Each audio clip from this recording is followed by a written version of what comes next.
Off the coast of India, divers found what might be the ancient city of Dwarka, tied to the god Krishna. In Egypt, Thonis-Heracleion rose from the seabed with giant statues and sunken temples, and in Greece, Pavlo Petri still sits almost perfectly preserved, under over 13 feet of water. These are ancient cities that disappeared under the waves. Pavlo Petri is ancient, about 5,000 years old, making it the oldest submerged city we know of. Sitting in Paganika Bay off the coast of southern Laconia in Greece, it's believed to have been submerged around 1000 BCE, mostly thanks to a series of earthquakes and rising sea levels. But the cool part is, it's almost completely preserved under the water, with streets, buildings, and even tombs still clearly visible. You can make out a lot of the city's layout. Pavlo Petri has been mapped out using modern technology like sonar, and archaeologists have been able to identify at least 15 buildings, some with multiple rooms. The town was home to a pretty sophisticated society. It was involved in trade, and the ruins even show evidence of different social classes, with fancy tombs for the elites and simpler graves for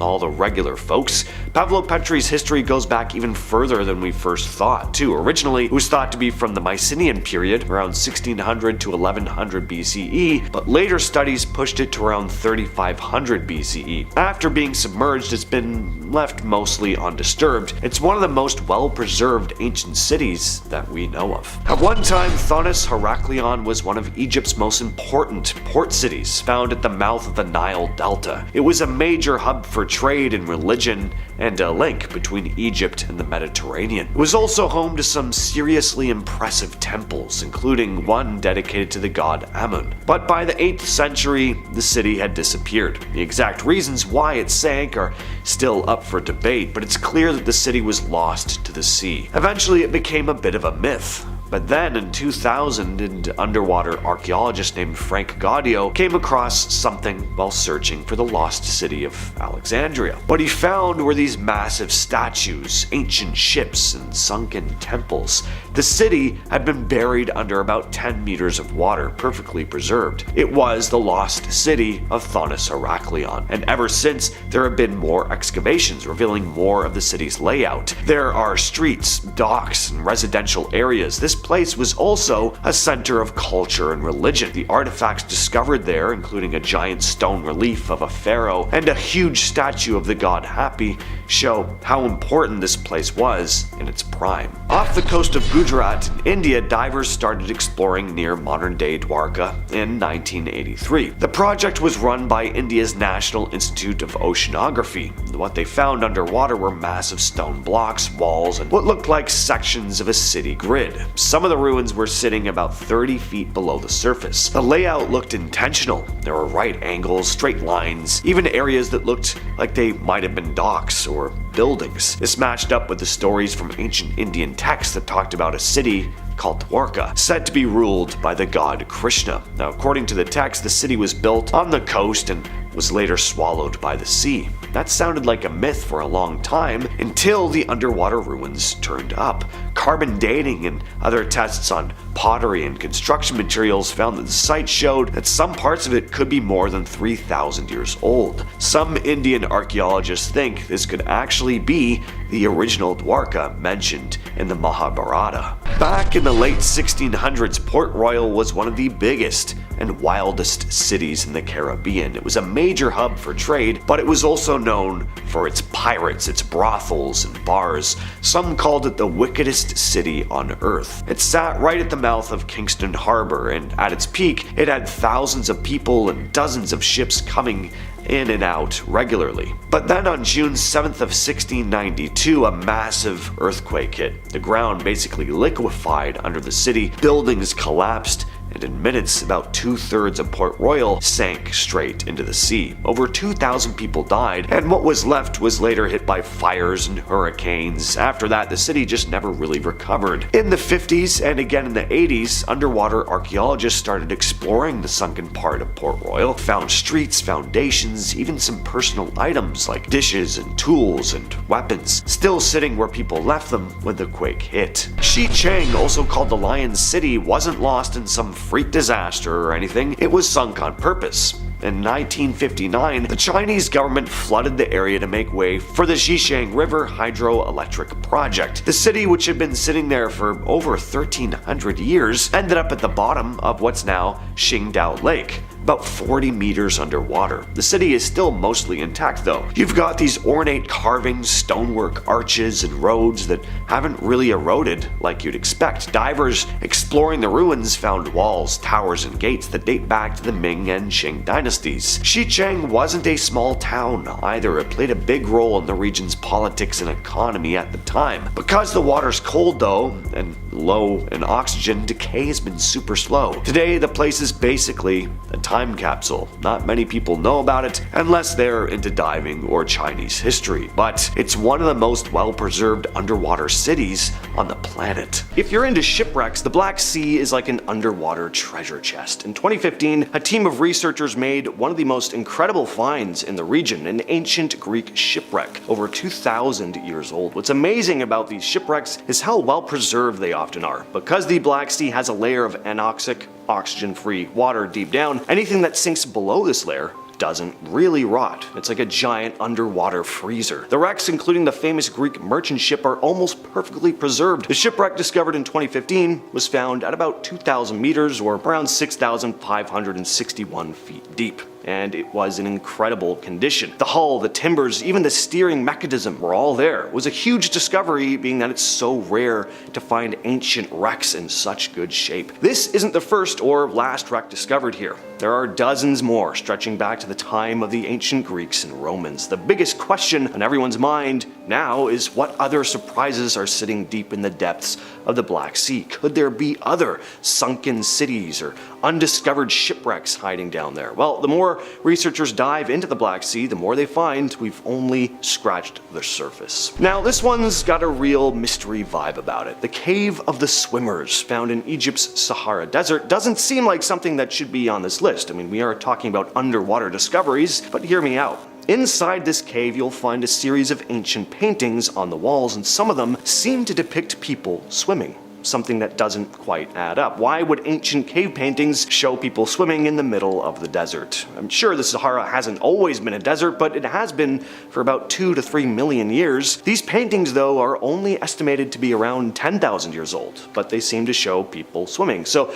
could there have once been a river or lake in the area that we just don't know about? The Cave of the Swimmers is famous for these unusual paintings that seem to suggest there was some kind of large body of water right where the desert is now. Lake Titicaca is a massive high-altitude lake between Bolivia and Peru. It's already famous for being one of the highest navigable lakes in the world, but here's where it gets really interesting. There's a submerged temple underneath it. Divers have found ruins in the lake that some believe could be connected to the ancient Tiwanaku civilization, a culture that existed in the Andes before the rise of the Inca. But the thing is, no one really knows how these structures ended up underwater. Some researchers believe that these temples were part of an ancient city, maybe even built to align with the stars or the movements of the sun, which was really important for Andean cultures. The theory is that Lake Titicaca could have been much lower in the far past, and that over time it flooded, swallowing parts of the city. Another thing that's really cool about these remains is that the stones used to build them aren't like any other stones found in the area. Definitely odd. Could this submerged site be part of a larger, forgotten civilization?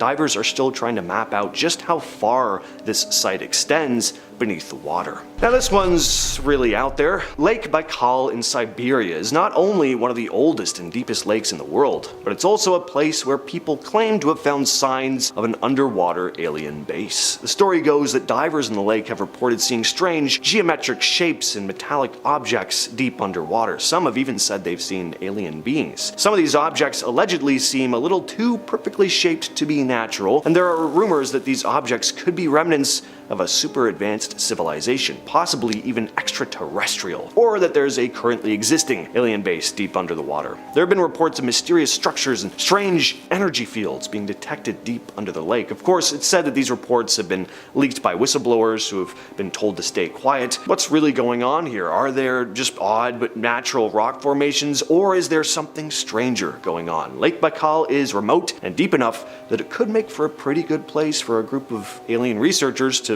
park their ships. Next up, we have the underwater cave beneath Paganika Bay in Croatia, which is not a recommended dive. The place is known for being incredibly dangerous. 4 people have died here between 2002 and 2015 on 3 separate occasions. In 2002, a diver was found dead 177 feet down in a cave wearing a dive suit but had no mask on. There was also a 12-inch blade sticking out of his chest. Now at first this seemed like a clear-cut case of foul play. 2 suspects were even arrested, but after they looked more into the diver's last dive profile from his dive computer, the cave's dimensions and other forensic evidence, it became clear that he'd likely taken his own life. It seemed that the diver, known only as MK, had gone in alone, got lost, and ran out of oxygen. As he began to drown, he found an air pocket, but knowing he wouldn't have enough air to make it back, he chose to go out quickly rather than suffer a slow, terrifying death from drowning. The cenotes in the Yucatan Peninsula were super important to the Maya. These water-filled sinkholes weren't just places to get fresh water, they were seen as gateways to the underworld. For the Maya, they were more than just natural wonders. Guillermo de Anda, a specialist from Mexico's National Institute of Anthropology and History, said these cenotes were, quote, the main scenario of the myth of creation for the Maya. And these cenotes really are like a hidden world. Above the surface, they look like beautiful spots with crystal clear water, lush vegetation, and massive stalactites, but underwater, these cenotes lead to massive labyrinths of underwater caves, some of which are still mostly unexplored. People practiced rituals here. Offerings, altars, even bones have been discovered deep inside, giving us a look at how crucial these places were to Mayan life. One of the most famous cave systems is Sac Actun. It's the largest underwater cave in the world, believed to connect to other cave systems, possibly making the whole network over 1,000 kilometers or just over 620 miles long. Inside these caves, explorers have found Mayan artifacts, animal remains, and even evidence of human sacrifices. The cenotes and caves of the Yucatan could completely change how we understand the early Maya, with some of the discoveries hinting at settlements and rituals long before the rise of the classic Maya civilization. In the spring of 2017, divers Sam Meacham and Fred Davos squeezed their way through a tight passageway, only 28 inches wide, deep in Mexico's Yucatan Peninsula. After swimming for half a mile, they finally reached what they couldn't believe was in front of them. A 11,000-year-old ochre mine, untouched and almost perfectly preserved. The site, named La Mina, was a time capsule. There were pits, broken stalactites used as hammers, and even old charcoal from fires. Early humans have been extracting red ochre pigment, which was later used in everything from cave paintings to mortuary rituals. Archaeologist Brandy MacDonald had been studying ochre for years and said this discovery was unlike anything she'd ever seen. The discovery gave the researchers a rare look into how some of the first people in the Americas lived, long before the rise of the Mayan civilization. Scientists also found remains of early humans, most famously the remains of a girl they named Naya, who fell to her death around 13,000 years before. The question was, why had she gone so deep into the caves? As Roberto Junco from Mexico's National Institute of Anthropology and History stated, what the hell were they going down there for? This wasn't an isolated site. Radiocarbon dating revealed at least 2 other ochre mines in the area dating back between 10,000 and 12,000 years ago. This shows that early humans had a sophisticated knowledge of their environment, with well-planned mining expeditions that lasted thousands of years. It's still a bit of a mystery as to why they went so deep into these caves, but there's a strong possibility that they weren't just used for practical reasons, they may have been spiritual too. The ochre they were mining was obviously important, often used in rituals. Holly Moyes, an expert on cave rituals, talked about how caves in early human history were often seen as sacred spaces, saying caves produced all kinds of good and evil, adding that the deep dark environments were perfect for rituals. For the Maya and other Mesoamerican cultures, ochre was sacred, possibly seen as a way to connect with the underworld. The Hoyote Negro, or Black Hole, is one of the most mysterious underwater caves in Mexico, and for good reason. Found once again in the Yucatan Peninsula, this place is kind of a time capsule. Scientists have discovered some really unexpected treasures here. When divers first explored it, they found an almost perfectly preserved set of remains belonging to a human who would have lived around 13,000 years ago, one of the earliest inhabitants of the Americas. The bones were also found along the remnants of extinct animals like mammoths, giant ground sloths, and saber-toothed tigers. A team of researchers recently made an incredible find when they discovered hundreds of dinosaur footprints on opposite sides of the Atlantic Ocean. Led by paleontologist Louis L. Jacobs from Southern Methodist University, they found over 260 matching sets of early Cretaceous footprints in Brazil and Cameroon. The footprints were made about 120 million years ago and show where dinosaurs were able to cross between South America and Africa before the continents split apart. The two sets of footprints are more than 3,700 miles apart, but would have originally been made on a supercontinent called Gondwana, which broke off from Pangaea about 180 million years ago. A team of marine biologists led by Cindy Gonzalez from Florida International University just recently discovered a new species of hammerhead shark in the Caribbean and Southwest Atlantic. These sharks are part of the same genus as hammerheads. The new shark, named the shovelbill, is a smaller species, only growing about 1.5 meters or 5 feet long. Of course, they got their name because they have these flat, shovel-shaped heads. You can find these sharks in coastal waters, estuaries, coral reefs, and seagrass beds from Belize to Brazil. Unfortunately though, they are at risk of extinction thanks to overfishing. These sharks are being caught in large numbers, especially in areas like Brazil, where fishing management is weaker. Scientists recently mapped the largest known deep-sea coral reef, stretching 310 miles or 500 kilometers off the US Atlantic coast. The reef was discovered thanks to new underwater mapping technology that lets researchers create 3D images of the ocean floor. The reef extends from Florida to South Carolina, and at certain points is up to 68 miles or 110 kilometers wide. To put it into perspective, it's nearly 3 times the size of Yellowstone National Park. It's much less accessible than tropical reefs like the Great Barrier Reef though, which is why it's taken so long to map. The reef is deep enough that sunlight doesn't reach it. Unlike tropical reefs where corals rely on photosynthesis, these deep-sea corals filter food particles out of water for energy. The reef is home to a whole bunch of sea creatures though: sharks, swordfish, sea stars, octopuses, and shrimp. The team is hoping that with more advances in mapping technology, even bigger deep-sea reefs might be found in the future. A recent discovery off the coast of Brazil has found that the Rio Grande Rise, a submerged plateau in the South Atlantic Ocean, was once a giant tropical island. Researchers from the University of Sao Paulo, led by Luigi Giovanni, spent nearly a decade researching this. The team used autonomous underwater vehicles and remotely operated vehicles, or ROVs, to map the area and gather samples. They found sediment and volcanic rocks, showing that there were signs of weathering from a warm tropical climate. Turns out the island was part of the supercontinent Gondwana before it split apart. Luigi Giovanni explained, "We discovered that the clay was formed after the last volcanic activity occurred 45 million years ago," adding that the tropical soil was similar to the red earth found in Sao Paulo. It's a cool discovery not just for the history, but also for the future.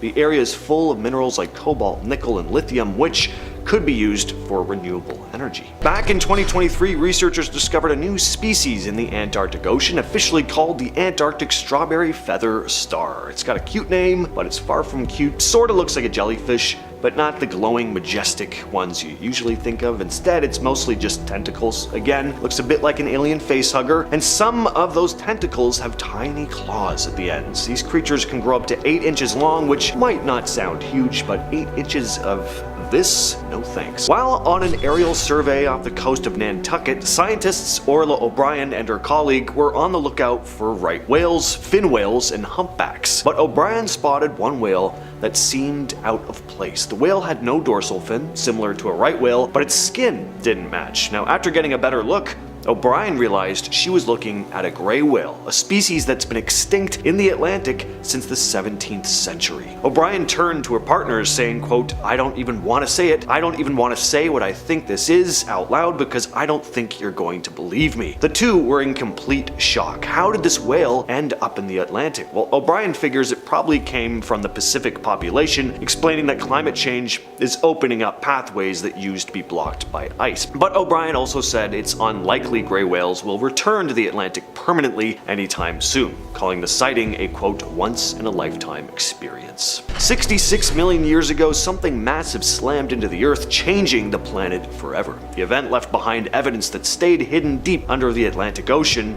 until now. A team from Heriot-Watt University has just brought us new details about the Nadier Crater, the site of the impact. Using fresh 3D seismic imaging, they've confirmed that this crater likely formed around the same time as the Chicxulub impact, which wiped out the dinosaurs. The Nadier Crater itself is huge, around 9 kilometers or 5.5 miles across, and was first spotted in 2022 by Dr. Usadin Nicholson using seismic data from the ocean floor off West Africa. But the new imaging tech has really given researchers a closer look at it, showing just how much chaos this impact caused. A massive tsunami would have washed over the area with shock waves making the ground move like a liquid. This also gives us a better idea of the size of the asteroid that caused it, which might have been way bigger than they originally thought. When it hit, it was moving at 72,000 kilometers per hour, triggering fault lines and mudslides all over. The next thing the team wants to do is drill into the crater to pull out core samples and get a better idea of what really happened. Beyond just painting a better picture of the event, the data could help us prepare for future asteroid threats because something like this could happen again. Out in the Atlantic Ocean, scientists have just found something pretty wild. A massive blob of water stretching from the tip of Brazil all the way to the Gulf of Guinea. Ocean water isn't the same everywhere. Instead, it's made up of all these interconnected layers and masses that shift and separate because of currents, eddies, and changes in temperature or salinity. So there are noticeable differences in water if you know what you're looking for. This blob, which they've named Atlantic Equatorial Water, had somehow slipped under the radar until now. Similar water masses exist in the Pacific and Indian Oceans, but researchers had never seen any in the Atlantic. Victor Zerbis, an oceanographer from the Shirshov Institute in Moscow, said that the idea of this water mass missing in the Atlantic seemed pretty strange, saying, "It seemed controversial that the equatorial water mass is present in the Pacific and Indian Oceans but missing in the Atlantic Ocean because the equatorial circulation and mixing in all three oceans have common features." End quote. So how do these masses form? Basically, they're created by mixing of different water bodies. Oceanographers figure out where these masses are by studying the relationship between water temperature and salinity. Thanks to floating devices called floats, which oceanographers use to measure the ocean's temperature and salinity, they finally found one of these masses in the Atlantic. Off the coast of the Mid-Atlantic Ridge, scientists have discovered something of an underwater city filled with huge rock structures, walls, columns, and monoliths, some as tall as 60 meters or about 197 feet. Now, sadly, this is not the remains of some lost civilization, but it is incredible on its own. The site was first discovered in 2000 and has since become a hotspot for marine life. It's not a city in the traditional sense, but the name stuck because of its huge, mysterious structures. What makes this discovery so wild is that the lost city is the longest known venting environment in the ocean. Basically, it's a place where heat and gases like hydrogen and methane are released from the seabed, supporting life in total darkness. Around 750 to 900 meters below the surface. There's no sunlight here, so creatures survive off of chemicals rather than photosynthesis. Tiny snails and microbes live in these vents, and larger animals like crabs, eels, and shrimp have also been spotted, but they're trickier to find. The lost city is a bit of a scientific wonder, but because it kind of gives us clues about how life on Earth began billions of years ago, and it might even give us clues about how life could exist on other planets. North of the Azores near Portugal, scientists recently made a strange discovery while diving deep into the Atlantic Ocean. About 1.6 miles down, they found a series of holes in the ocean floor, arranged in tracks. They found even more sets of holes about 300 miles away from the first location. The holes, spaced about 4 inches apart, were around 5 to 6 feet long. The National Oceanic and Atmospheric Administration said in a post on the website formerly known as Twitter, the origin of the holes has scientists stumped. The holes look kinda human-made, but the little piles of sediment around them suggest they were excavated by something. This isn't the first time strange holes have been found. Similar ones were discovered not far from this site almost 20 years ago, but scientists haven't found a clear explanation yet. Michael Vecchione, a deep-sea biologist with the NOAA, said in an interview with the New York Times, there was something important going on there, and we don't know what it was. Reinforced the idea there was a mystery we would figure out someday, but we haven't figured it out yet, end quote. In 2012, divers working off the coast near the Croatian island of Ilovik found what turned out to be a part of a Roman cavalry helmet, submerged and buried in sand for centuries. It was found in a relatively shallow patch of sea not far from where other Roman-era items had washed up. This particular helmet fragment, heavily corroded but still identifiable, wasn't part of some grand archaeological dig. It was actually found by a recreational diver who later turned it over to authorities. What makes this interesting is the context. The area was part of a Roman naval route. Ilovik sits in the Adriatic, not far from ancient Roman settlements along the Dalmatian coast. This helmet, likely dating back to the 1st or 2nd century, may have belonged to a Roman soldier who went down with his ship, or it was lost during transport. Unlike the overhyped treasures of the deep, this artifact is simple, just a piece of someone's life, someone who probably didn't think, or at least want to think, that they'd end up at the bottom of the sea. In 2007, a team of researchers scanning Lake Michigan's floor made a strange discovery. They weren't really looking for anything, they were just mapping out the lake bed, but then they saw it. This circle of stones, arranged deliberately, sitting 40 feet underwater. It looked like something out of Europe, something old. One of the stones even had what appeared to be a mastodon carved into it. The site hasn't been explored much since then, which is surprising. The waters are pretty murky, though, which makes it more challenging. Skeptics were pretty quick to dismiss this, saying it was just rocks that settled naturally, but the pattern, the symmetry, and the fact that one of the stones has an ancient mastodon carved into it, yeah, it definitely seems like there's more to this site than just a series of rocks. If it really is ancient, older than Stonehenge, it would change what we know about prehistoric people in North America. It would mean someone was building monuments here before written history, before cities, before anything we recognize. Off the western coast of Cuba, in waters over 2,000 feet deep, sonar scans revealed something that shouldn't be there. Massive symmetrical structures, straight lines, right angles, pyramids, or what really look like pyramids. It was first discovered in the early 2000s by a Canadian research team. They were expecting to find shipwrecks. Instead, they found what some would call an underwater city. The layout seems to suggest streets and plazas and buildings spread out over several square miles, but here's the problem. The site is so deep that if it really is man-made, it would have been at least 10,000 years old. That's before any known advanced civilization, before Egypt, before Sumer, even before the supposed rise of organized society as we know it. Some scientists are pretty skeptical, saying it's just a natural rock formations, but the shapes are unusually geometric, too clean, and there's no clear geological explanation for how they ended up arranged like that. The site hasn't been fully explored. Deep sea dives are expensive, and the Cuban government hasn't prioritized any further investigation here, so whatever's down there is just sitting and waiting. Just off the coast of southern Greece lies the ruins of Pavlo Petri, a city that's now entirely underwater. You can still see the streets, the building foundations and tombs, all laid out clearly on the seafloor. It's over 5,000 years old, one of the oldest submerged cities ever found. Pavlo Petri wasn't destroyed by war or fire, it just sank slowly, piece by piece, after a series of earthquakes and rising sea levels. What's left is incredibly well preserved. No one ever built over it. No scavengers took the stone. It's just there, untouched under the waves. Divers have mapped out more than 15 buildings here. Some still have dividing walls, some even had plumbing. People lived their entire lives here, close to the sea that eventually claimed it. Pavlo Petri matches descriptions from ancient texts about cities swallowed by water. Some even link it loosely to the Atlantis myth. That's a stretch, sure, but when you see how complete the ruins are, it's hard not to wonder how many other cities might be submerged out there. Near the island of Bimini in the Bahamas, there's a line of these huge stone blocks resting on the seafloor. They stretch out in a near straight path for hundreds of feet, like a broken causeway leading into the deep.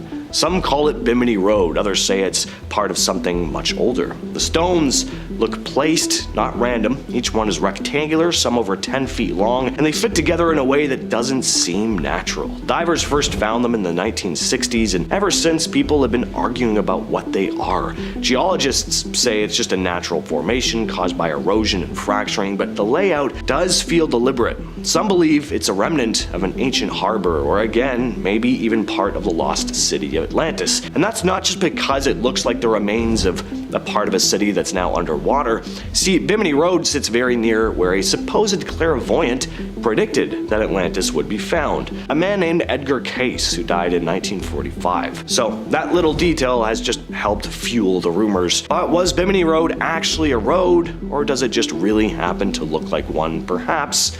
We'll never really know. First up, we have the Canaanite shipwreck. Just back in June of 2024, in the deep waters off the coast of Israel, researchers found a shipwreck unlike anything they'd ever seen before. It's from the late Bronze Age, dating back more than 3,300 years. That alone is rare, but what makes this discovery even more unusual is where it was found, nearly a mile beneath the surface, resting upright on the seafloor like it never even tipped. The ship still carried its cargo, hundreds of clay jars, sealed tight, possibly with oil or wine. There were no bones, there was no signs of a fire, just this vessel from another time, perfectly preserved in the cold dark. It's believed to be the oldest deep-sea shipwreck ever found, and the fact that it was out in open water, not close to shore, means that these ancient Canaanites may have been long-distance seafarers, something history hadn't confirmed until now.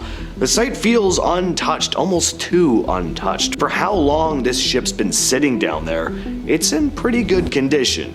Just this wooden ghost alone in the black depths of the water. Not far off Italy's western coast, under the blue waters of the Tyrrhenian Sea, sits the ruins of what appears to be a Nabatean temple. It shouldn't be there. The Nabateans, known for building Petra in present-day Jordan, were desert people. Traders, yes, but builders of temples in Italy? That wasn't part of the story until this discovery in 2023. At first, researchers thought it might be Roman. After all, there are plenty of Roman ruins along the coast, but when they took a closer look at the architecture, they realized it didn't match the Roman style at all. In fact, some inscriptions pointed east, back toward the Nabateans' homeland. The remnants of this place looked a lot like one of their temples. It was just sitting in the wrong place. There had been local legends of a drowned shrine off the coast, but no one knew exactly what it was. Some think it could have been sunk by an earthquake, which isn't usual in this area, but there's no record of the temple anywhere. It's not in any Roman texts, there's no mention of it in any ancient accounts. It was lost to history. The biggest question of all, though, is why did the Nabateans build a temple this far from home? Back in 2020, off Australia's northwest coast, archaeologists found something unexpected beneath the ocean. In places that are now completely submerged, they discovered ancient Aboriginal stone tools, hearths, and signs of long-lost camps. These sites are at least 8,500 years old, maybe even older. That means people once lived here, cooked their food here, made tools here, on land that hasn't been dry since the last ice age. Sea levels rose slowly, swallowing the coastline bit by bit. The people moved inland, but the sites they left behind stayed where they were, preserved under layers of salt water and silt. The tools are simple: stone blades, flakes, a grinding platform, but they're unmistakably human. Aboriginal groups have stories that go way back about rising waters, and now we've got the evidence to back that up. These aren't just old artifacts, they're part of a bigger story, one that's been passed down for generations. There's probably way more out there too, other ancient sites just waiting to be discovered. Every new find adds another layer to the history of people who knew this land and the sea way better than we ever realized. On the island of Abaco in the Bahamas, there's a deep circular pool known as Sawmill Sink. It looks calm from above, but under the surface, it drops into complete darkness. Divers exploring it have found the remains of animals that no longer exist. Giant tortoises, an extinct species of crocodile, and birds that haven't flown for thousands of years. Some of the bones still have soft tissue on them too. That's how untouched this place is. But it's not just animals. In 2004, divers found the nearly nearly complete skeleton of a young woman. She lived over 1,000 years ago. Her body had sunk into the sinkhole and was preserved almost perfectly, sealed in the still, oxygen-poor water. Her bones told stories about her diet, her life, her people. She's one of the oldest intact human remains found in the Caribbean. Just north of Dublin, along Portmarnock Beach, the ocean's been giving up some secrets, literally. After a big storm in 2024, locals noticed something strange poking out of the sand. At first glance, it looked like old driftwood, but no, this was a shipwreck. Not just a piece of it either, pretty much the whole thing, at least the shape of it anyway, which had been buried for who knows how long. Turns out, this wasn't the first time the beach had coughed up pieces of a ship, but this time, it got the attention of Ireland's National Monuments Service, and they came out to investigate. They already knew about that particular wreck from a few years ago, but while they were out there, they also found 3 more shipwrecks hidden just beneath the sand. These wrecks are believed to be from the 1800s, maybe even older. They're made from thick wooden beams held together with old school iron bolts, and even though the wood's rotted and soaked in salt, the craftsmanship still holds up. This stretch of coast is actually a bit of a ship graveyard. Around 50 wrecks have been recorded in the area, from centuries-old trading ships to coal boats. Most of them were just unlucky, caught in bad weather with no one around to help and no one left to tell the story. And because of shifting sands and powerful tides, these wrecks come and go. Sometimes they're visible, sometimes the beach just swallows them right back up. Atlit Yam is one of the oldest underwater settlements we've ever found. It's sitting just off the coast of Israel, under about 10 meters of water, and it's been down there for around 9,000 years. The place was around during the Neolithic era, long before the pyramids or even writing. Back in the 80s and 90s, marine archaeologists started surveying the area and realized there was more than just a few old rocks down there. What they came across were actual houses, stone walls, and even a well. One of the biggest finds was this really interesting looking stone circle. Some believe it might have been used for healing or ceremonies, kind of like a prehistoric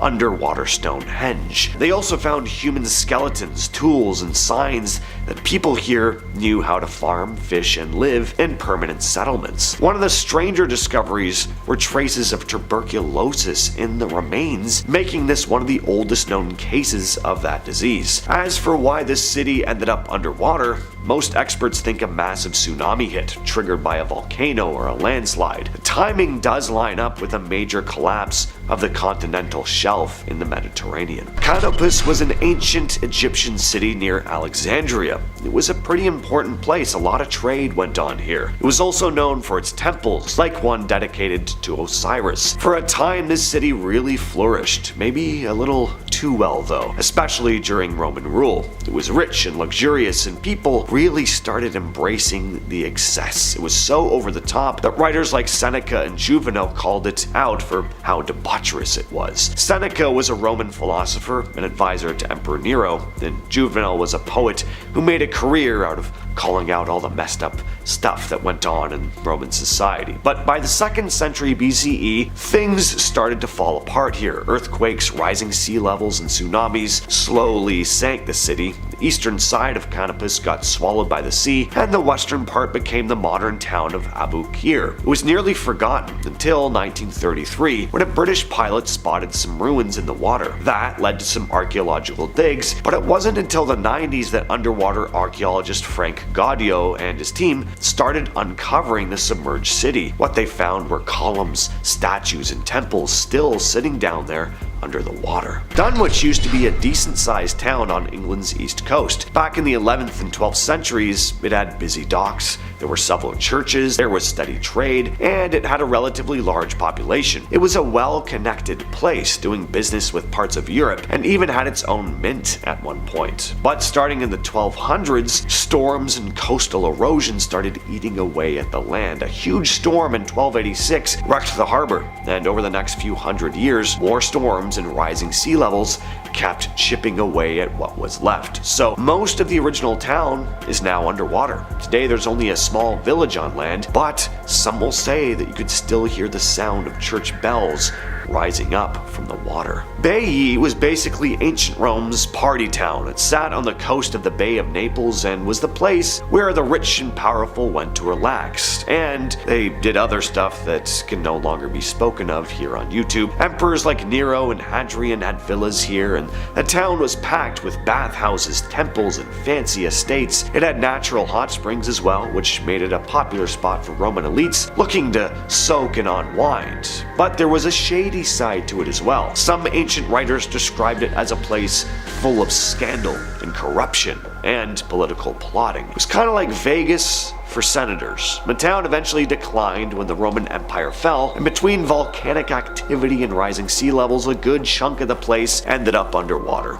Today, parts of it are still on land, but a lot of it, the whole villas, statues, mosaics, and roads, are now sitting beneath the sea. It's one of the only places in the world where you can actually snorkel or dive through this ancient Roman city. You'll see things like marble floors, collapsed columns, and the remains of Hadrian's villa. Pretty amazing, and I think adding this one to my bucket list. Curon was a small mountain village in northern Italy near the Austrian border, but in 1950 it got completely wiped off the map on purpose. The Italian government flooded the area to merge two natural lakes into one big artificial reservoir as part of a hydroelectric dam project. Over 160 homes, farms, and buildings were lost underwater. The villagers were forced to relocate, of course, and everything they left behind was buried beneath the lake. All except for one thing, the church tower. That single stone bell tower still sticks up out of the water today. In winter, when the lake freezes, you can actually walk right up to it. Locals say you can still sometimes hear the bells ringing, even though they were removed before the flooding. It's eerie, kind of beautiful. The image of the tower became iconic. It's even the inspiration for the Netflix show Curon, which has that tower sticking out of the water as the promo image. You can see why. It's definitely eye-catching. Kicking off the list at number 10, living fossils. Also referred to as crinoids, but living fossils sounds way better, definitely. These little guys went extinct 273 million years ago, or at least so we thought. We found these dudes this past year, and they're these non-skeletal corals. They're cousins to starfish and sea urchins, but I gotta admit, they don't look nearly as cool. Starfish are the coolest, they're OGs. Discovered on the Pacific Ocean floor, this type of coral will attach itself to the stem of Japanese sea lily, and then they just become one over time. Any type of ocean life that undergoes symbiosis, that creeps me right out. I don't like barnacles, I have a fear of the ocean, and I'm super glad that we're doing this list. So let's move on as I get goosebumps. Ugh, I hate this. Thalassophobia, I think, is like a fear of deep water. I have that. I also have a fear of shallow water. I can't swim. Number 9, Chuuk Lagoon. This lagoon was Japan's main base during the war, but come 1944, the United States launched an attack, what some deem is Japan's Pearl Harbor, where 60 ships were sunk and around 250 planes went down. So for 70 years, there's been a massive graveyard sitting in the Pacific, and it wasn't until recently where we got a good look at these haunting artifacts. A photographer by the name of Super Jolly went down and did the dirty work for us. He called this shoot one of the scariest dives he's ever done in his entire life. They described the atmosphere filled with human skulls, gas masks, and bullets as haunting. Yeah, you don't say. Nobody was expecting these artifacts to be that well preserved after all this time. That's the terrifying thing here. Photos are even still intact. You can see people's family members just sitting at the bottom. How sad is that? It's a haunting reminder of naval warfare, and also humans mostly suck. Number 8, MV Derbyshire. This ship was twice the size of the Titanic, but James Cameron didn't make a movie about it, so let me fill you in with less of a budget. MV Derbyshire was the biggest British registered merchant ship of all time to go down. That's an odd brag, but hear me out. She was assembled in 1976 but lost in 1980 en route from Canada to Japan. A Mayday distress call was never issued, and it was following proper ocean routes with weather routing companies, so they were doing all the right things. What happened? September 15th, 1980, a search began for the missing ship and crew, but 6 days later, the search was called off. Nothing was found. The ship was declared lost. The sister ship of the Derbyshire ended up sinking as well later on in 1986 due to deck cracking, so the families urged officials to search again for answers. Come 1994, the Derbyshire was found. Number 7, Garbage Island. There's a lot of treasure in the sea, but there's also lots of garbage because humans suck. Sorry. I mean, look at the top of the Pacific for the example, not even below it, but right on the surface, we have something called the Great Pacific Garbage Patch. It's located safely in the North Pacific subtropical gyre. There's basically 4 of these large systems, which are just massive swirling ocean currents moving warm and cool water about. They're whirlpools of garbage now. No wonder aliens don't want to come. They're like, no, this looks like let's just go to that planet. A plastic bag, for example, was found at the bottom of the Marianas Trench. We now have the deepest piece of trash. Kinda hard for Ariel to sing under the sea when she's got a plastic bag wrapped around her head. This great patch is larger than you think. It's more than twice the size of Texas. It's grown up to 60,000 square miles. Please recycle. Number 6. Yonaguni Monument. This structure was discovered in the 80s near Yonaguni Island in Japan, and the claim is that this is an ancient city, or it was long ago. It's 160 feet long and 65 feet wide, and we're pretty torn over this one. Some think it's man-made, with the lines being so straight that it looks like paths were literally carved out. And I mean, to be fair, that looks like a little staircase. If this was on land, I'd be climbing all over it. I'd think it was made on purpose, some ancient jungle gym. But the fact that it's so deep underwater makes us think that it was a natural formation, obviously. No one's going down there like pickaxing, holding their breath. The footage of it is pretty incredible. If I were to come across this, there's no way I would believe that it's all natural. What do you guys think? Number 5. Holes. If you have trypophobia, you may want to look away for this next one. I have it, but I have a job to do, so I'll suffer. Off the coast of Big Sur, California, a survey revealed about 15,000 holes, and they're all roughly the same size. They all measure up to about 11 meters wide and 1 meter deep. The team at Monterey Bay Aquarium Research Institute found 15,000 of these, and then they found 5,000 more that are even bigger.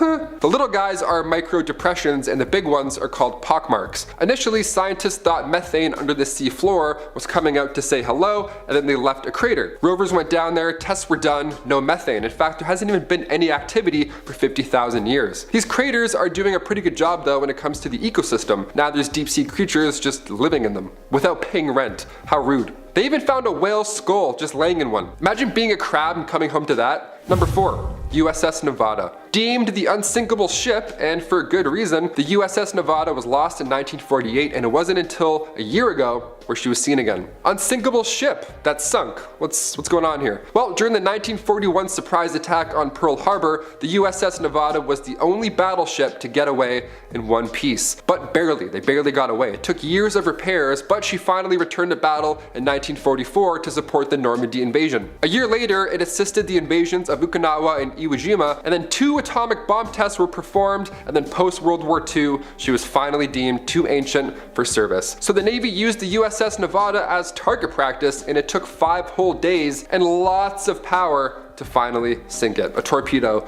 was the final strike. And after it sank, the Navy wasn't really sure where exactly it would end up. It was more than 15,000 feet below the surface, so it could have gone literally anywhere. Hence why we can't find anything else on this list. You get it. Cut to last year, May 2020, a joint expedition by Ocean Infinity and Search Inc., led by Dr. James Delgado, found her. Just 65 nautical miles southwest of Pearl Harbor. Took a little while, but we gotcha. Number 3.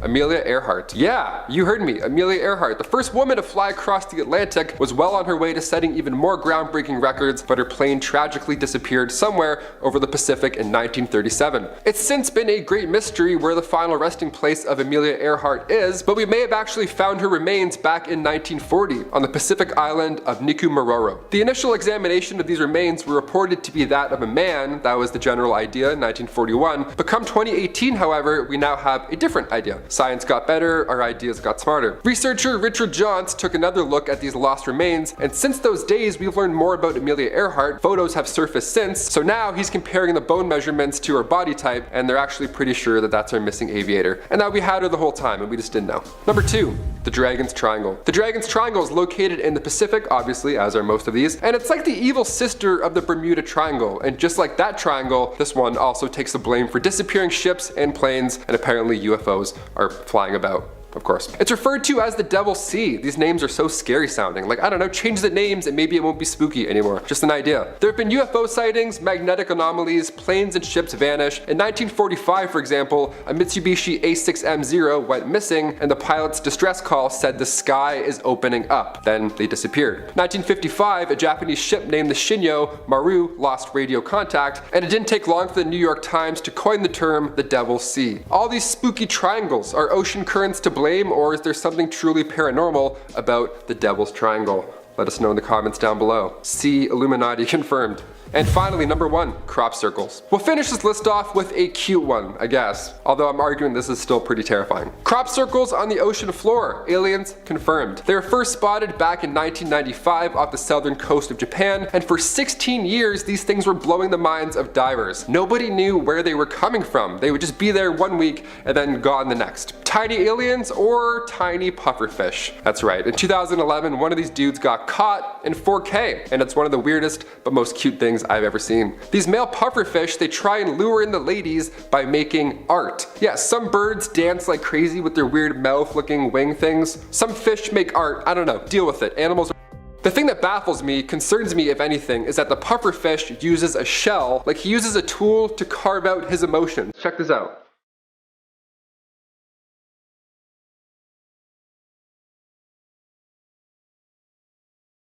Alright, coming in at number 10, we have globsters. What is this? I will give you a good 5 seconds to look and then you can let me know what you think it might be. Nope, the answer isn't a decomposing luck dragon. I don't think so. Anyway, like maybe it actually is though. I kinda tricked you because nobody really knows what this is. This was found ashore in the beach town of San Antonio in the Oriental Mindoro region in May 2018, this in the Philippines. Unidentified washed up sea creatures are referred to as globsters because they're globby and blobby, I don't know. Some people think that it was a whale, but the 6-meter long object was actually covered in white hair, which, as we know, whales are not. A lot of superstitious locals thought it was a bad omen. Local resident Tam Malling said, "The big lobster is a sign of something bad coming. Please pray for us." To be honest, if I saw this monster, I'd pretty much start praying too. The less superstitious were simply complaining of the awful smell left by the dead creature. Ugh, I can only imagine. Hands up arachnophobics.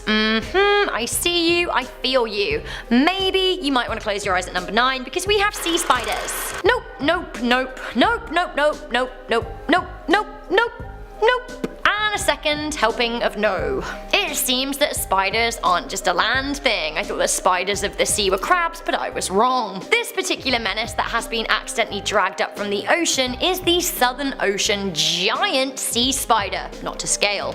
He's big. He's really big. Some fun facts for you, this leggy blonde has organs in its pins. Literally. Ugh. And also, something else it literally does. Yeah, it sucks the life out of its prey through its legs. No thank you. No. I'm like, just gonna respectfully decline all sea spiders for the rest of my life. It's a choice. Also a choice at number 8, we have peanut worms. Oh my, just when I thought I swore off peanut worms forever, here they are in my video. Get out. Seriously though, I am horrified by these creatures from the deep. The peanut worm is making me feel, I don't know, I feel like uncomfortable isn't really a strong enough word. I would say deeply uncomfortable. Deeply, deeply, deeply uncomfortable. Imagine being the poor soul that pulls one of these up from the ocean. Like seriously, that really is probably more than they bargained for and isn't really safe for work. Look at them, flopping around being worms. Do you want to see a bunch of them together? Here you go. I honestly totally get why they're called the peanut worm, but at the same time, can we think of a slightly better name for them? Do you guys want to see one moving?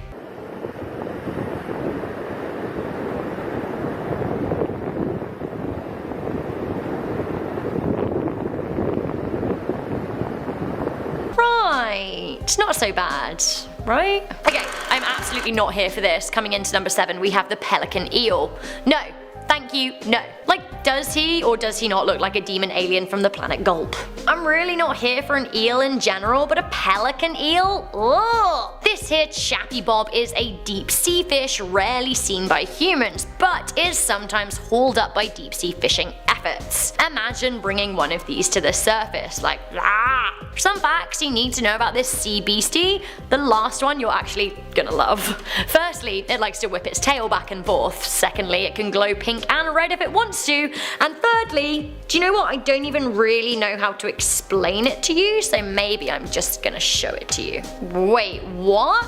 what is that we are approaching here? Let's take a closer look. Oh, it can inflate. Cool. Great, said no one ever. Coming into number 6, we have this barnacle monster. I have to say barnacles are my absolute least favourite. You know in Pirates of the Caribbean when you meet Barnacle Bill? That's my literal nightmare monster. A barnacle on my face. Ah! So in the spirit of how much barnacles turn my stomach, I want to show you this utterly bizarre monster that washed up on a beach in New Zealand. News networks were dubbing this creature a monster, and it is easy to see why. So this is a boatload of gooseneck barnacles, and they're attached to something. They're long-necked barnacles, and they certainly look weird. Do you want to see them up close?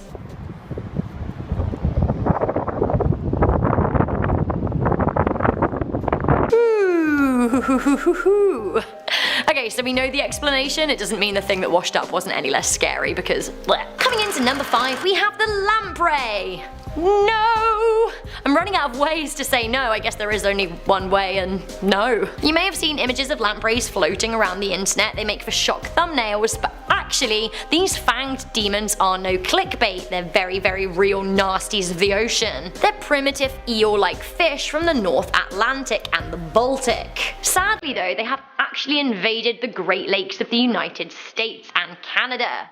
They're a pest. Anyway, do you want to see inside the mouth of this devil on Earth or ocean?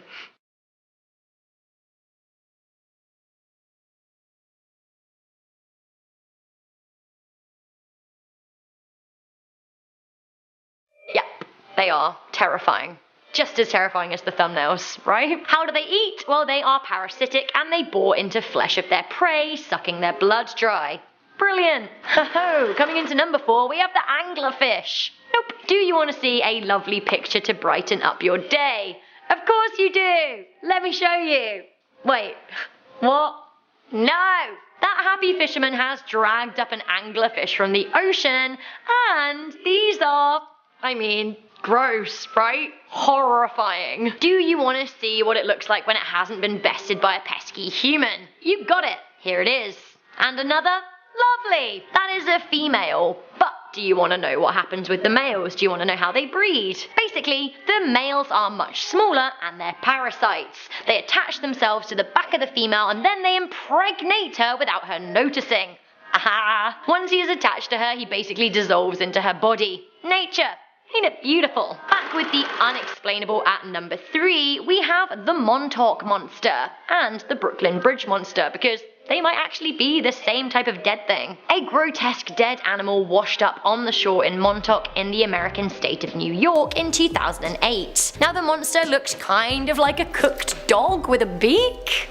It had cryptozoologists going absolutely wild. Now a similar unexplained creature washed ashore on the Manhattan facing side of Brooklyn in 2012. The pictures are kind of awful, so maybe close your eyes for a second. That's really sad. I feel really sad. Another unexplained washed up monster at number 2. What could this be? It's definitely more fishy than our number 3. Like literally, what is this? This terrifying fish was dragged up from the ocean by a Russian fisherman in 2017. It became a social media sensation. Roman Fedorstov has become Instagram's most famous fisherman. What an accolade. He has over 510,000 followers, which is crazy. Although none of them can tell you what this creature is. It's terrifying. That's all I can say. Also terrifying are all of the other creatures that he has papped and snapped and uploaded to the gram. None such as terrifying as the blobfish though at number 1.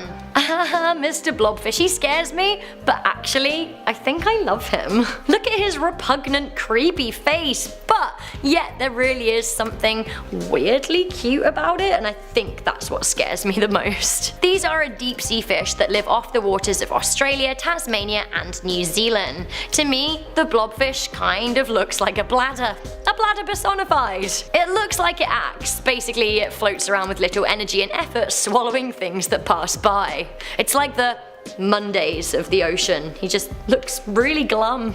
I get it. It'll get better, blobfish. Can you imagine being the fisherman that brought up the blobfish for the first time, honestly? It has been voted the ugliest creature in the world, but honestly, I actually think that I'm somewhat here for it. I'd never want to touch one, but I do love that they make blobfish plushies. Seriously, look at it. Look at the sushi one! I think I actually might need it. I'm so confused. So guys, that was the top 10 scary creatures pulled up from the ocean. What did you think to this list? Which creature would you least like to come face to face with? Let me know in the comment section down below.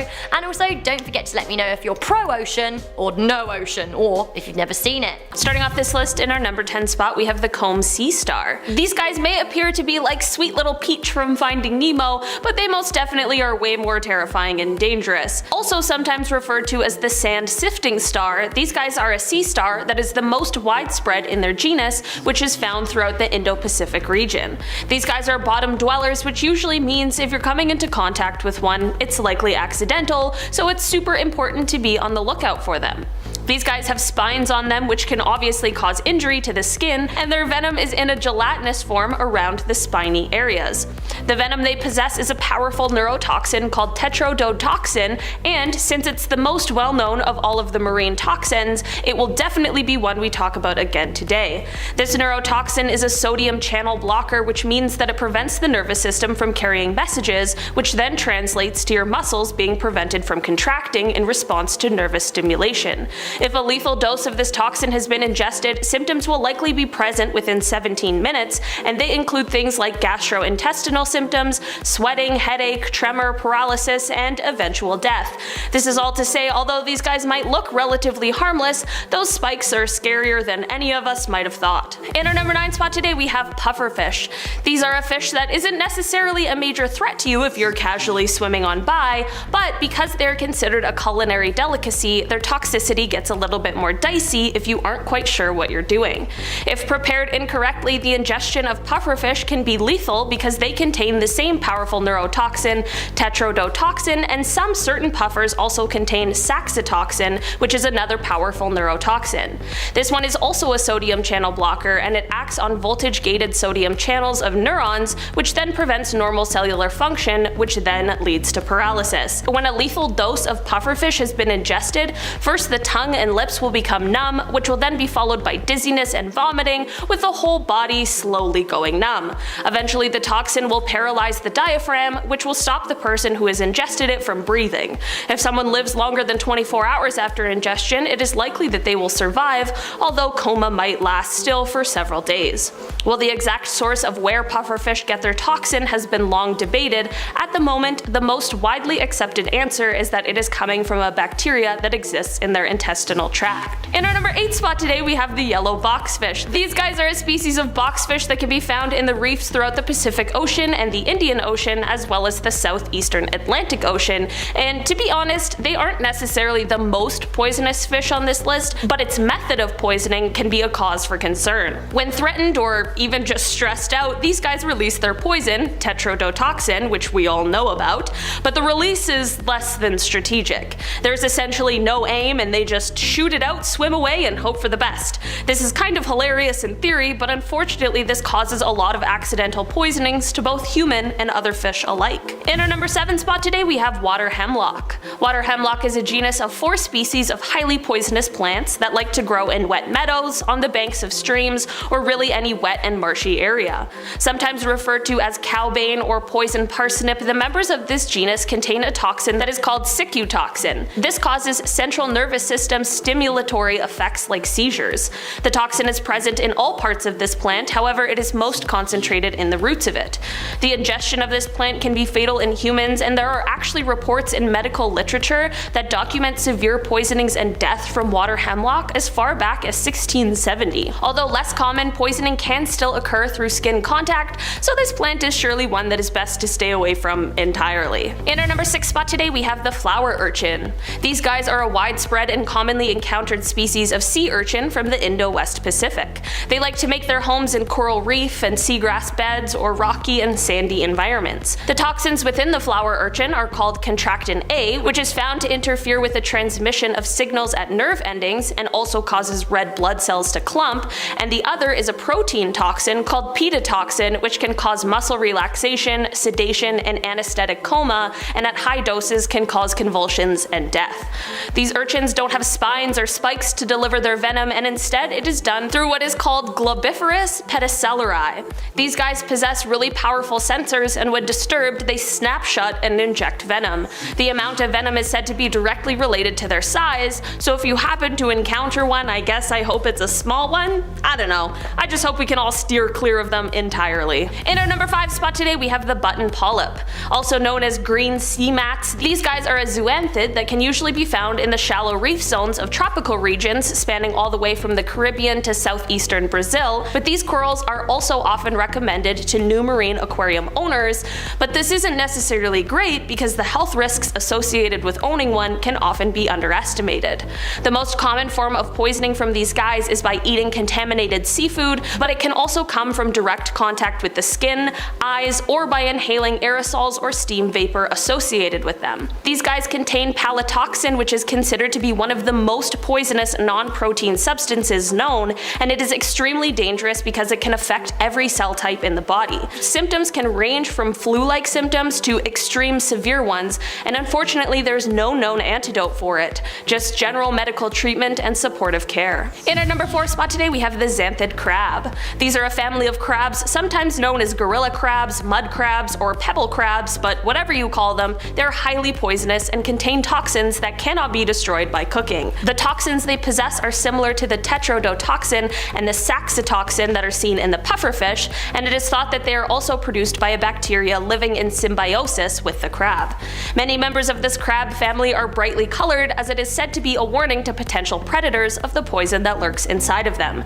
The good news is that they are poisonous rather than venomous, so it can't sting or bite, but eating them can lead to death. In our number 3 spot today we have the stonefish. These guys are one of the most venomous known fish, and although they are primarily marine, some species are known to live in rivers.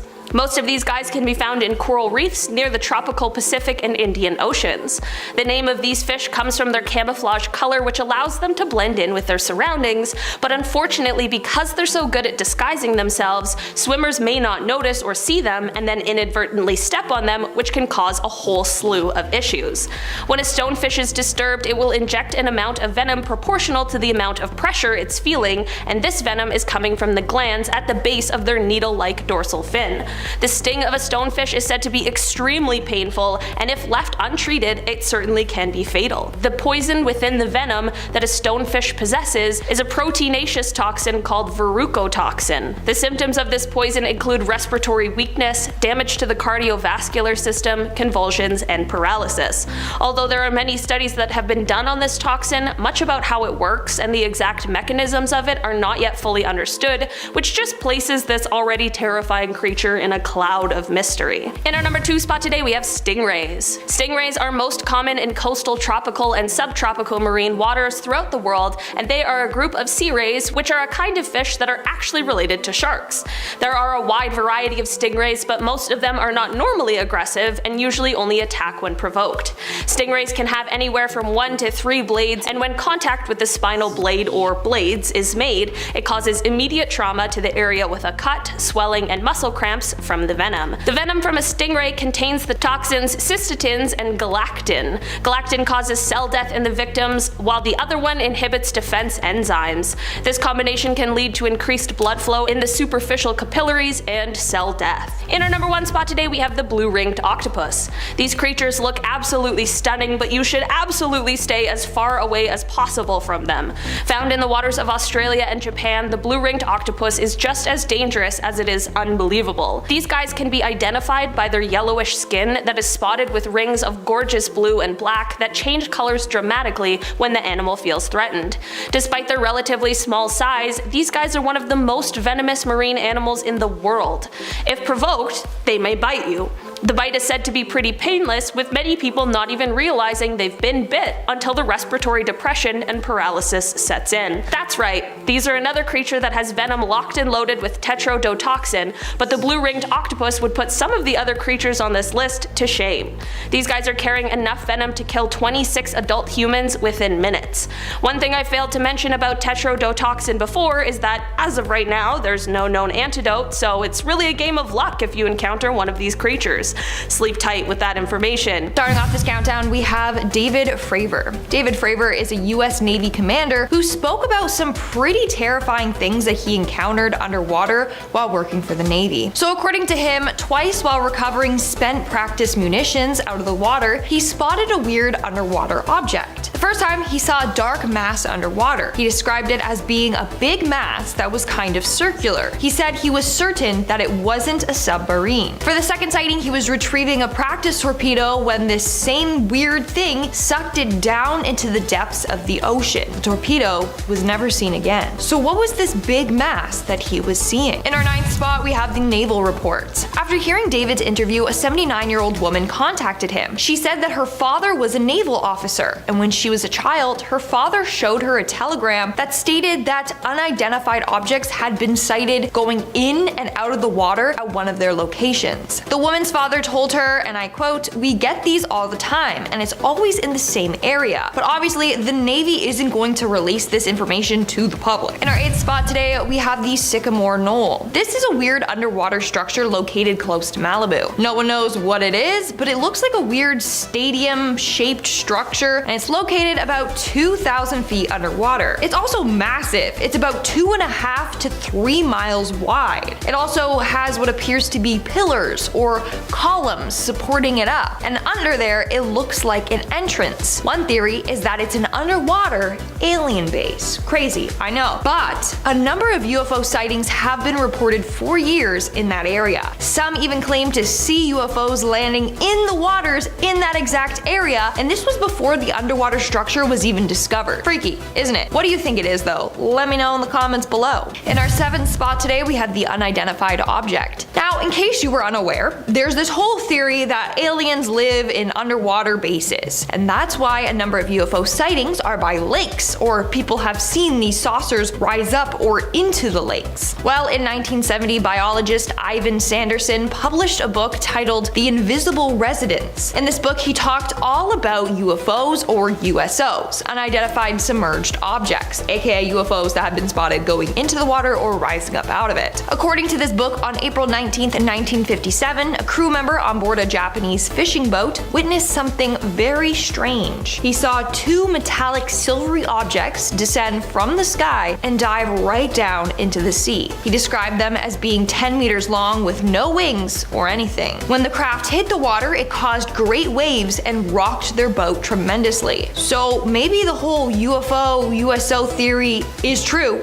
and they're living underwater. Who knows? In our 6th spot today, we have the gold. Did you know that $771 trillion worth of gold lies hidden in the ocean? Yes, you heard me. Wouldn't it be nice to just be swimming along and bump into some gold and become a millionaire? Unfortunately, it's not that easy. Ocean waters around the world contain about 20 million tons of gold in them. Each liter of water would contain approximately 13 billionths of a gram of gold. So you need to collect and filter an awful lot before becoming rich. And currently, there's no cost-effective method to remove the gold from seawater and be profitable. Now, people have tried. None have been successful. One case that I want to talk about has to do with a man named Ford Jerrigan. He came up with a plan for a gold accumulator. The plan was to extract gold from the Long Island Sound using a process involving mercury and electricity treatments. In fact, people thought that it was great, and before he knew it, he had investors, and he raised about $1 million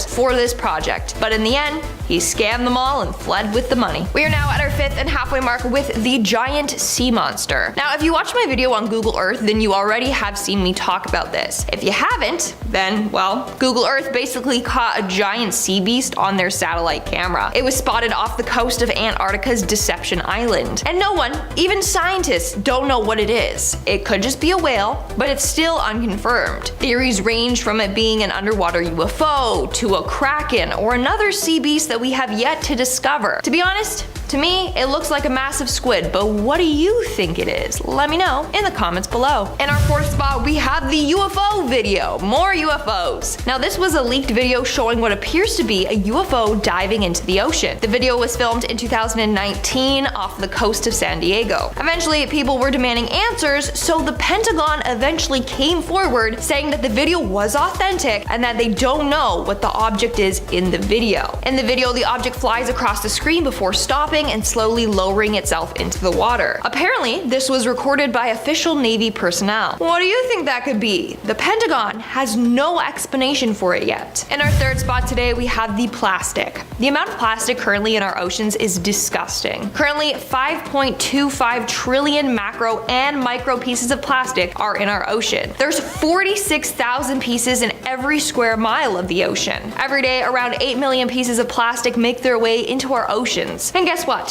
Fish are eating them, and then we're eating these fish. So slowly, these microplastics are ending up in our bodies. But not just from fish. From bottled water, beer, honey, sea salt, and tea bags have all been exposed as microplastic carriers. We're killing marine life and ourselves, slowly but surely, and the governments are hardly addressing this issue. In our second spot, we have the nuclear waste. Bet you didn't know this, but our oceans are radioactive. Since 1952, low levels of radioactive waste have been discharged into the Irish Sea, the English Channel, and the Arctic Ocean. This radiation can enter the food chain through plankton, and then the fish eat the plankton, and then we eat the fish. In fact, radioactive cesium and plutonium have already been found in seals and porpoises. And it's getting worse. As the nuclear energy industry grows, more and more radioactive waste will be disposed of and find its way into our ground and water supply. Again, another scary thing the government doesn't address. And in our number one spot today, we have the secret underwater bases. Allegedly, the government has a number of secret underwater bases. They're just hidden from the public, so we don't know about them. We do know of one base though, and that's the Naval Testing Facility in Lake Bayview, Idaho. The lake that it's located in is 1,200 feet deep, and it is pretty remote, so it's deep and secluded enough to run these tests. If they have one there,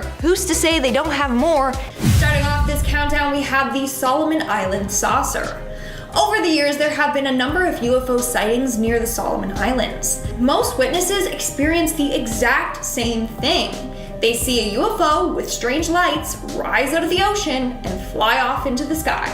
These sightings are what have led to the theory that aliens have secret bases underwater. One fisherman in the area said he saw this UFO and the lights raise out of the ocean and then fly by him.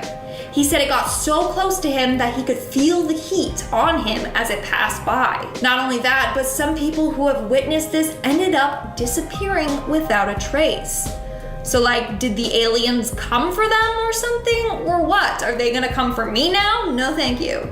Just don't go to Solomon Islands, okay? In our ninth spot today, we have the octopi. And I wanna say octopus is so bad, but I know it's not the proper plural, so we're going with octopi, whatever. Ancient astronaut theorists believe that octopi are some sort of version of an alien. Maybe they're related to aliens. So let me explain. So we all know that back in the day, tons of meteors crashed down on Earth. Well, they believe that the meteorites that crashed into the ocean from space actually contained some sort of organic material. Now, this either infected some sort of water species or allowed the material in the meteor to evolve into octopi. So really, octopi could just be composed of alien DNA. Now, to support this theory, they mention that both octopi and aliens are incredibly smart. On a number of occasions, octopi have pulled pranks on humans. They also have way different genomes than squids, which they're said to be closely related to. And also, they can change colors. They're just a really weird species. So what do you think? Could octopi be descendants of aliens? Maybe. Coming in at number 8, we have the Yonaguni Monument. Located in the depths of the Dragon's Triangle is this weird underwater formation, which has been given the name the Yonaguni Ruins. It's a bunch of weird structures that no one knows much about. Some say they are remnants of a lost civilization. Others believe they were created by aliens, and that they're part of a secret underwater alien base. Let's explore that theory. For starters, it's kind of odd that this monument is located in the Dragon's Triangle. This area is considered the Pacific's very own Bermuda Triangle. Over the years, a number of ships and planes have disappeared in broad daylight in calm waters in that area. Maybe this underwater monument has something to do with these disappearances. For example, in 1952, the Japanese government sent 31 individuals to go investigate this area. They all disappeared from that area without a trace, and their bodies and the ship were never found. Theory goes that this monument is being used by aliens in some way. Maybe it's interfering with our navigational equipment and causing these plane crashes and ship disappearances. Who knows? Coming in at number 7, we have Ivan Sanderson. In 1970, biologist Ivan Sanderson published a book titled The Invisible Residence.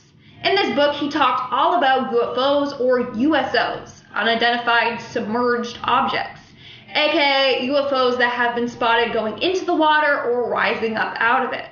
According to his book, on April 19, 1957, a crew member on board a Japanese fishing boat witnessed something very strange. He saw 2 metallic silvery objects descend from the sky and dive right down into the sea.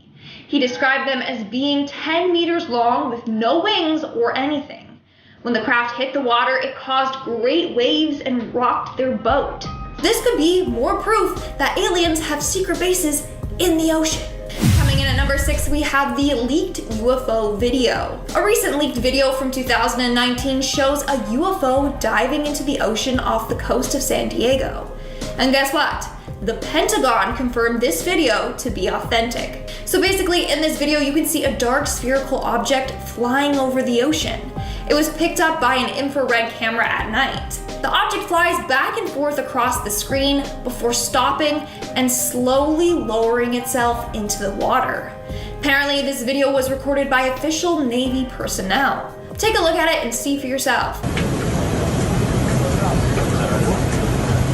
Took off, booking it. Same wind, topside, gust of 40. What was splash? What do you think that could be? The Pentagon has no explanation for it yet. Also, the area was then searched and no craft was ever recovered or found. We are now at our 5th and halfway mark with the Baltic Sea anomaly. In 2011, a group of divers went out looking for treasure in the Baltic Sea. That's when they came across something weird. It was a 70-meter long weird object laying 300 feet below sea level. This thing has since been named the Baltic Sea anomaly because no one knows what it is. It's just this massive steel-looking structure shaped like a disc with some weird patterns on it. It gets weirder when the divers claim their equipment randomly stopped working when they got closer to the object. The thing caused a massive electrical interference there. It's believed that this thing could be part of an ancient alien spacecraft. To this day, this thing still baffles scientists. They don't know what the heck it is. In our 4th spot today, we have the underwater crop circles. Underwater crop circles don't really need an explanation. They're crop circles found underwater. They're actually quite beautiful. It's just a bunch of almost perfect circles with a design found at the bottom of the sea. Scientists have said that they are made naturally by pufferfish while on a journey to find a mate. Blah, blah, blah, okay? It's kind of weird how perfect and detailed and intricate these circles are. You decide what you want to believe. Are they made by a fish or are they made by aliens? In our 3rd spot today, we have the underwater Stonehenge. Turns out that there's a version of Stonehenge located right at the bottom of Lake Michigan. There are a bunch of random rock formations that scientists have been struggling to explain, but it's believed that they are thousands of years old. What makes it even weirder is that on one of these stones, they discovered a carving of a mastodon, a relative of an elephant that went extinct over 10,000 years ago. So they were like, maybe this structure has been here since the last ice age. So we really don't know how old they truly are, or who built them, and why. But of course, ancient astronaut theorists believe that aliens are involved in this somehow. In our 2nd spot today, we have the weird space alien creature, Alien. So it was captured in 2013 by a remotely operated vehicle. The vehicle was 3,753 below in the Indian Ocean when it saw this creature. Now the creature is quite beautiful. It looks almost like a jellyfish, but it's a creature we have never seen before. As the video goes on, we literally see it shapeshift in front of our eyes, and it starts to glow different colors. Then at the end of the video, it disintegrates from Earth. And in our number 1 spot today, we have the Sycamore Knoll. The Sycamore Knoll is a weird stadium-shaped structure located about 2,000 feet underwater. It's massive. It's about 2.5 to 3 miles wide. It also has what appears to be pillars or columns supporting it. And under there, it looks like an entrance. So automatically people were like, yeah, that for sure is an entrance to an alien base. And not gonna lie, it looks like it. This base was first discovered on Google Maps and is located close to Malibu. People have claimed to see UFOs landing in the waters in that exact area before they even knew of that underwater structure. Freaky, isn't it? To this day, scientists don't know for sure what this thing even is. Starting off this countdown, we have the HMS Sea Serpent. In August of 1848, the crew on the HMS Daedalus was sailing in the South Atlantic when they spotted this terrifying creature. According to the ship's captain and several members of the crew, they claimed that the monster was 60 feet in length, with 4 feet of his head raising out of the water. This massive sea beast lurked around the ship for 20 minutes before taking off. To this day, we don't know what it is that they saw. They described it as being a long snake with a dragon's head. Pretty weird and creepy, right? Well, they aren't the only ones who witnessed this too. It was spotted a second time by the American brig Daphne, and in fact, crew on board even shot at it. Scientists claim that maybe they just saw a whale. But come on, a bunch of experienced sailors would know the difference between a whale and something that's not a whale. And at number 9 today, we have the Mary Celeste. And if you guys are liking this video so far, make sure to give it a big thumbs up. To this day, the mysterious case of the Mary Celeste is considered one of the creepiest cases in nautical history. Basically, in 1872, the Mary Celeste was found abandoned in the middle of choppy waters. The crew was nowhere to be found. All the cargo on board remained untouched. Now, the lifeboats were missing, which makes people believe that the crew tried to get off the ship and flee. But why would they just abandon their ship like that? Well, we got a number of theories. 1, a sea monster got them. 2, a pirate takeover occurred. 3, they were abducted by aliens, or 4, they consumed bad food and they all went mad. I know, it seems wild. To make matters weirder though, the crew and lifeboats were never found. No one knows what happened aboard that ship. In our 8th spot, we have the Baltic Sea Anomaly. In 2011, a group of divers went out looking for treasure in the Baltic Sea, and they came across something weird. It was a 70-meter long weird object laying 300 feet below sea level. This thing has since been named the Baltic Sea Anomaly, and no one knows what the heck it is. It's just this massive steel-looking structure shaped like a disc with some weird patterns on it. Gets weirder when the divers claim their equipment randomly stopped working when they got closer to the object. There was a massive electrical interference there.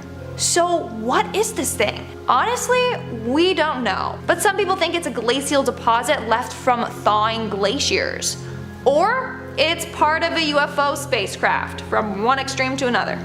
Could be either or, who knows. In our number 10 spot today, we have the upsweep. We all know how little we know about the ocean, and that includes what kinds of creatures lie in it. So while this mysterious sound out of context probably wouldn't be that freaky, when put into this situation it becomes quite a bit more eerie. This sound is referred to as upsweep, and it was caught when the Pacific Marine Environmental Laboratory started its sound surveillance system in August of 1991. The sound is apparently more seasonal, with its peaks in spring and fall, but it is unclear if the changing of seasons is responsible for this sound, or if it's coming from something that lurks in the ocean and remains undiscovered. Just for reference, here is a clip of that sound played at 20 times the original speed.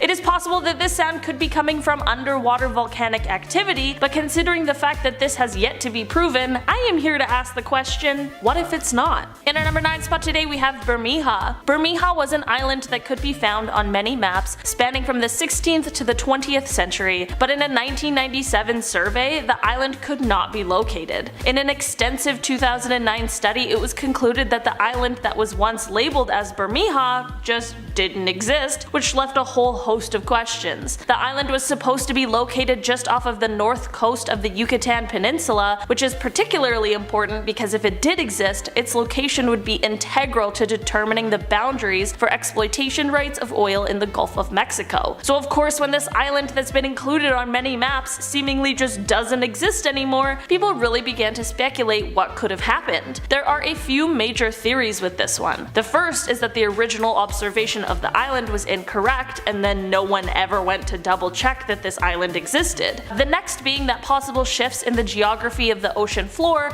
along with rising sea levels, were the cause for this island to completely disappear. The third theory is the most mysterious out of them all, and this is the theory that the island was blown up by the CIA so as to expand the economic zone belonging to the United States. It certainly is not an easy thing for an island to just disappear, so it truly is quite a large mystery about what exactly happened here, and at this point, it is unclear if we'll ever know for sure. In our 7th spot, we have the 3 men. In 2007, 3 Australian men headed out on an expedition together. 3 days later, their ship was found drifting by itself in the middle of the ocean. The men were nowhere to be found. That's not all. On the ship, they found knives all over the cabin floor, as if there had been a fight and people were scrambling for weapons. What happened to these men still remains a mystery to this day. But of course, we got the theories. One is that they got into a devastating fight and they all ended up dying. Or 2, their propeller became snarled in a fishing line. One dude went to go free the line but then fell into the ocean. The second dude tried to save him and then fell in as well, and then so on with the third guy, or who even knows. Okay, we don't know for sure, that's just a theory. The only thing we do know is that this case is pretty creepy. Moving on to number 6, we have the Kraken. So it may just be that the Kraken is real, but it's not what we think it is. In fact, the legend of the Kraken was thought to have been born after a number of sailors spotted giant squids while sailing. So the Kraken might actually just be giant squids. In 1870, a giant squid washed up in New Zealand. Legend goes that it was as tall as the top of a ship's main mast, and it could easily take over a ship by wrapping its tentacles around the hull and crushing it. Is this true? Who knows? But no one believed that giant squids were real until around 2005. That's when scientists caught a photo of one. Then in 2013 they got a video of one. Now they believe there are millions of giant squids out there. The mystery here is, what beast did the sailors encounter in 1870? Was it a ginormous squid, or was it a kraken, or is a squid a kraken? Who even knows, okay? There's just so many questions out there that we need answers to. We're now at our 5th and halfway mark with the cursed shipwreck. Back in the early 2000s, a natural gas company was laying pipeline in the ocean when they came across a shipwreck. Nowadays, this shipwreck is considered cursed or haunted. Let me explain why. So after the shipwreck was discovered, a team was sent down there to check it out. But everything that could go wrong did. First, the exploration sub malfunctioned right as it was getting ready to explore the wreck. Then the Navy sent a research sub down there and it literally self-destructed upon entering the water. Then over the course of a couple of years, other attempts have been made to explore the ship, but those have gone wrong as well. None have been successful. So now it's believed that this ship is cursed and doesn't want anyone entering it. In our 4th spot, we have the disappearing submarines. In 1968, 4 different submarines all mysteriously went missing. As a result, people believe that this can no way just be a coincidence. Something was out there sinking these subs. The subs were the USS Scorpion, the Soviet submarine K-129, a French submarine Minerve, and the INS Dakar. In fact, the French sub and the INS Dakar disappeared only 4 days apart. The French submarine has still never been found. What's weird is that it disappeared only an hour away from its port, so you think they'd be able to track it down, but nope. So what are the odds that 4 massive submarines go missing the exact same year? What could have caused this? We'll probably never know. In our 3rd spot, we have Sylvester Butler Jr. Apparently a number of people mysteriously vanish off of cruise ships each year. Most of them have never been found. Today, let's look at the weird case of Sylvester Butler Jr.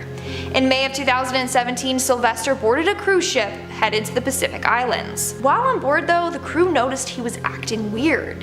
He kept to himself, barely talked to anyone else, and housekeeping claimed that he never unpacked his bags. The only charge on his bill was the occasional soft drink he would order to his room. Also, every time the cruise made a stop, he never left the ship. Then somewhere between Fiji and the final port Sydney, crew noticed that he was missing. No one knows what happened to him. And the ship's CCTV footage revealed nothing. It's sad, but theory goes that Butler jumped off the ship and took his own life. Apparently he suffered from a chronic genetic kidney disease, so maybe he wanted to end his suffering, but we don't know for sure. On top of that, I believe that his body was never found. Coming in our second spot today, we have the Stronsay Beast. The Stronsay Beast is the name given to a massive carcass that washed ashore on Stronsay Island on September of 1808.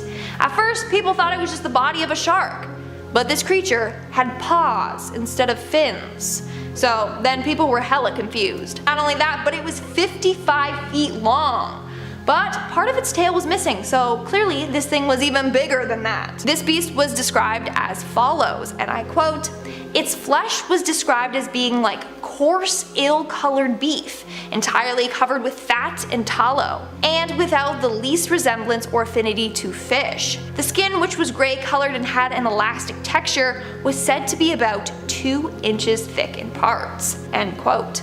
Not only that, but its bristles glowed in the dark when wet, and the contents in its stomach were red. So what is this beast? The Natural History Society of Edinburgh believes that it is a sea serpent of some sorts.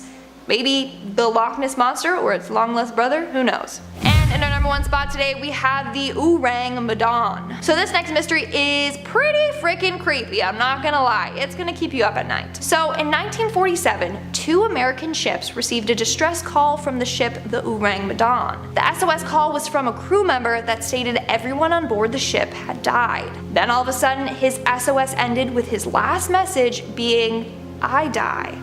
When the ships arrived, they found the ship completely unharmed. The entire crew, including a dog on board, had died. Everyone had a terrified look plastered on their face. No one knows what happened to the ship. In our number 8 spot today, we have the Sarah Joe. The Sarah Joe was a fishing boat that departed from Maui in February of 1979. There were 5 crew members aboard the boat, and when they left around 10 a.m. that day, the skies were perfectly clear, but while they were out at sea, the wind began to change and they ended up encountering a horrible storm. People on shore who were rightfully worried about the crew headed to the shoreline to try and wave the boat back in, but they were unable to locate the boat at all. One of the passengers' fathers even went out on a separate boat in the middle of the storm to try and see if anything could be done or if he could at least locate the ship, but to no avail. It was presumed that all of the crew members had been lost due to the severity of the storm. The following days of course consisted of many hours of searching, but neither the ship or any of the men were located. Flash forward almost an entire decade to September of 1988, and a member of the initial search team, John Naughton, was on a wildlife expedition on a deserted atoll around 2,000 miles from Maui when he discovered a small boat and a makeshift grave. He left the site as untouched as he could and immediately contacted authorities, who were then able to confirm that the boat was the Sarah Joe and the person buried in the makeshift grave was one of the passengers who went missing all those years ago. While experts do agree that the boat could have drifted here and it would have only taken about 3 months to do so, this area was surveyed in 1985 and there was no trace of either the boat or the makeshift grave. So where would the boat and this crew member have been from the 1979 disappearance until after the 1985 survey? These are the types of questions that still remain unanswered to this day. There are of course theories, but none that cover all the mysteries this story holds. In our number 7 spot today, we have the Yonaguni Monument. Just off of the coast of Yonaguni in Japan, there is a diving location that has a high population of hammerhead sharks, making it a large and popular attraction. In 1986, a diver in the area noticed some formation on the seabed that resembled a structure of some sort. This led to a team of scientists going on a dive to gather more information, and this is when the Yonaguni Monument was officially discovered. The monument is made of sandstone and mudstones, but here's the mysterious thing. Scientists can't agree on its origins. There are some who believe that this is a natural natural formation, but there are some who swear that it is man-made. The stairs are over 165 feet long and 65 feet wide, which obviously means that they are strikingly huge. There are pretty reasonable arguments for both sides, and considering the fact that this thing is at least 10,000 years old, I guess it's fair that we may not have all the answers, but it certainly is strange that we can't quite figure it out. At the end of the day, I really don't want to meet whatever thing would need stairs this large. In our number 6 spot today, we have the Milky Sea phenomenon. This phenomenon is certainly much more beautiful than the name would suggest, and while we kind of know what causes it, there are still many unanswered questions that surround it. The first recorded sighting of this phenomenon occurred in 1846 when Raphael Semmes, who was the captain of the CSS Alabama, spotted it and was horrified by what he was seeing. He wrote, "From the deep blue water into a patch of water so light it startled me. The whole face of nature seemed changed, and with a little stretch of the imagination, the Alabama might have been conceived to be a phantom ship lighted up by the sickly and unearthly glare of a phantom sea." This phenomenon is so bright that it can be seen from the satellites orbiting Earth, and while it looks amazing in pictures, I can only imagine how frightening it would be to see in person when little is known about why it happens. It is believed that the glow is caused by bioluminescent bacteria that grows in all oceans in our world, but in order to produce a glow like we've seen, this bacteria has to be multiplied by billions of trillions, and we don't know how or why this happens. Also, we don't know for sure if that is what is responsible for the glow, it's just our current best guess. Just for the sake of our expansive imaginations, let's say that it really is this bacteria causing the glow. Why does it come to the ocean surface? Why in such great numbers? Every time this happens, it's at unpredictable times, locations, and sizes, so basically it remains a strange but stunning ocean mystery. In our number 5 spot today, we have the SS Beichimo. The SS Beichimo was built in Sweden in 1914 and it belonged to the Hudson's Bay Company. This ship was used to trade provisions for pelts in Inuit settlements along the Northwest Territories of Canada. On October 1st, 1931, the ship was ending its trading run and was packed with fur when it became trapped in pack ice. The crew decided to briefly abandon the ship and they traveled over the ice to the nearest town for shelter. Because of the location and the time, it wasn't exactly going to be simple for everyone to be rescued. On October 15th, the Hudson's Bay Company sent an aircraft to save 22 of the members, but 15 remained and began to prepare in case they needed to stay the winter. Because the ship couldn't be heated, the remaining crew members would return to the ship every few days to chip away some of the ice, but also to grab essential items from the ship. On November 24th, there was a powerful storm, and once it had cleared, the Beichimo was gone. The remaining crew assumed that it had sunk, but this is really where our mystery gets started. An Inuk hunter spotted the ship around 72 miles from the camp the remaining crew members had set up, and somehow they ended up locating it, removing the rest of the valuables, and then abandoning it for the last time because it was believed that this ship wouldn't last the rest of the winter. After the rest of the crew was finally rescued, the ship ended up being spotted around 480 miles from its previous sighting. For 40 years after, the Beichimo was frequently spotted floating in different locations, sometimes even providing people with shelter during storms, but was never once captured. In 2006, the Alaskan government began to work on a project to find the Beichimo, but since the most previous sighting, she has never been located again. While the ship is now presumed sunken, it would have been the longest sailing ghost ship of all time. Ships rarely survive for nearly as long while being unmanned, especially in the crushing icy waters. We still haven't found the wreck of this ship either, so perhaps it is still out there floating somewhere.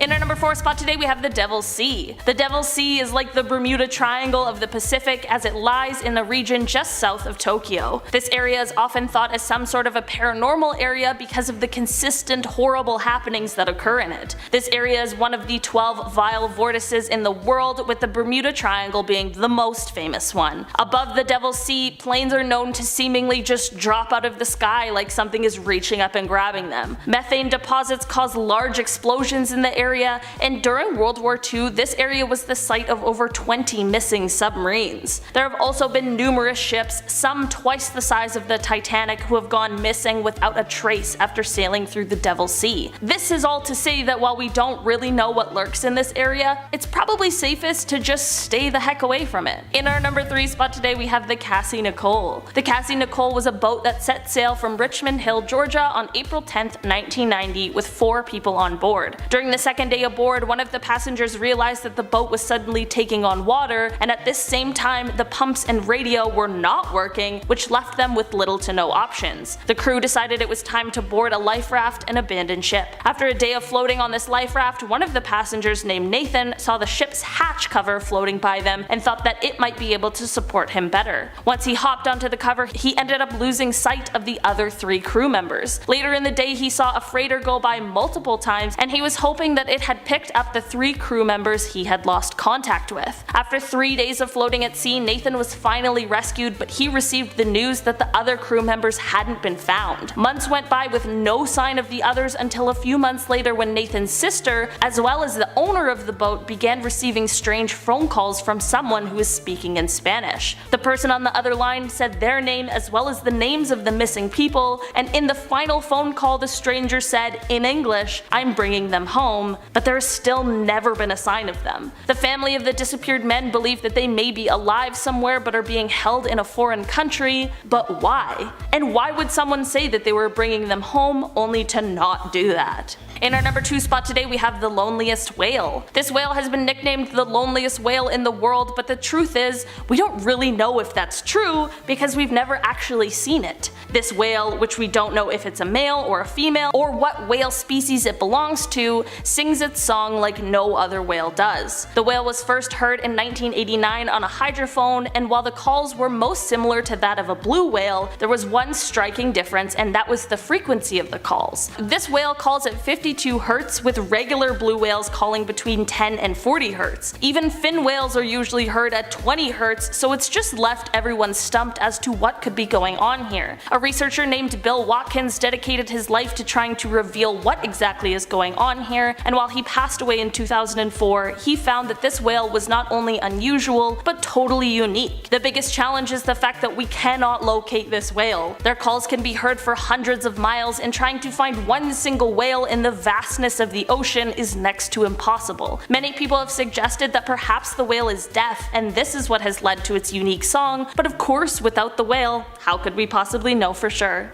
In our number 1 spot today we have the French sailors. Yves Emmanuel Payne and Laurent Hernas were French sailors who were hired to sail a boat to its new owners. Their trip would see them departing from Annapolis, Maryland and heading to Guadalupe, but when they never arrived at their destination, searches quickly began. Unlike many of the other stories similar to this one, there were actually sightings of this ship, most of them occurring along the intercoastal waterway, which was far off from the course the ship was intended to take. Along with these sightings came the frightening news that the witnesses claimed to see a third man on the boat, which made people begin to believe that it had been hijacked, which wouldn't have been all that surprising considering the state of the art vessel they were on. Despite these sightings, the boat was never found, and neither were the men. To add even more strange occurrences to this story, however, around 2 months after the disappearance, a police officer in South Carolina pulled over a speeding car. After a sort of strange encounter with those in the vehicle, it was later discovered that 2 of the 3 men in the car were the missing Yves Emmanuel and Laurent, but at this point they of course had already been released. What exactly happened here has never been fully discovered, despite this all happening in 1991. Were the sailors kidnapped? Were they part of an elaborate plan to steal the ship, despite their loved ones saying that they would never do such a thing? It all remains a mystery. Starting off this countdown, we have the giant cannibal shark.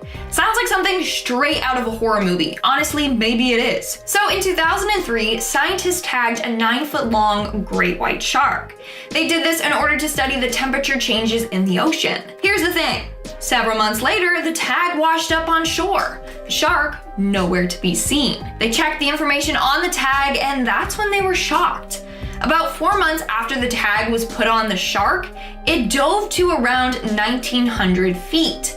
They believe that's because the shark was attacked and eaten by something. But what creature in the ocean is going around eating a 9-foot-long great white shark? They still don't know. it could be a massive sea creature that we haven't found yet. Or they think it might be an even bigger shark, making it a massive cannibal shark. If you're not afraid of the ocean yet, then this for sure has done it for you. Coming in at number 9, we have the lost city of Atlantis. There's a city that lies sunken underwater just off the coast of the Japanese island Yonaguni, making it Japan's very own Atlantis. Many people believe that the city is around 5,000 years old. There are complete pyramids, ruins of a castle, structures etched with faces, and rock sculptures that look like animals all underwater. It's theorized that a terrible earthquake caused the city to be engulfed by water. But to this day, we don't know the true origins of this mysterious underwater city. Conspiracy theorists believe that the CIA destroyed this island in order to expand America's economic zone. Unless we travel back in time, there's no way to find out more about the city and what happened to it. Coming in at number 8, we have Carol A. Deering,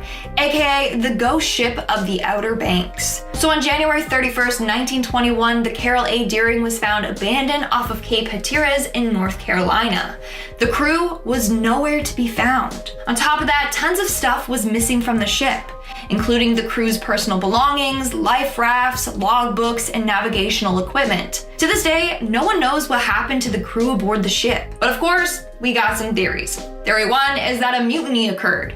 Theory 2 is that they were ransacked by pirates. Theory 3 is that they were taking part in rum running. People stole the ship to use for the rum running, and when they were done, they just abandoned the ship and left it there. But like I said before, we don't know for sure. In our 7th spot, we have the electronic fog. Okay, this one is pretty weird, not gonna lie. So on December 4th, 1970, a man named Rob McGregor was flying over the Bermuda Triangle when he was met by this weird tunnel-shaped vortex. He entered it, and apparently his wings sounded like they were scraping along metal. All of the electronic and magnetic navigational instruments malfunctioned. When he looked up, all he saw was a dull gray fog. Also, there were strange clouds forming behind the airplane.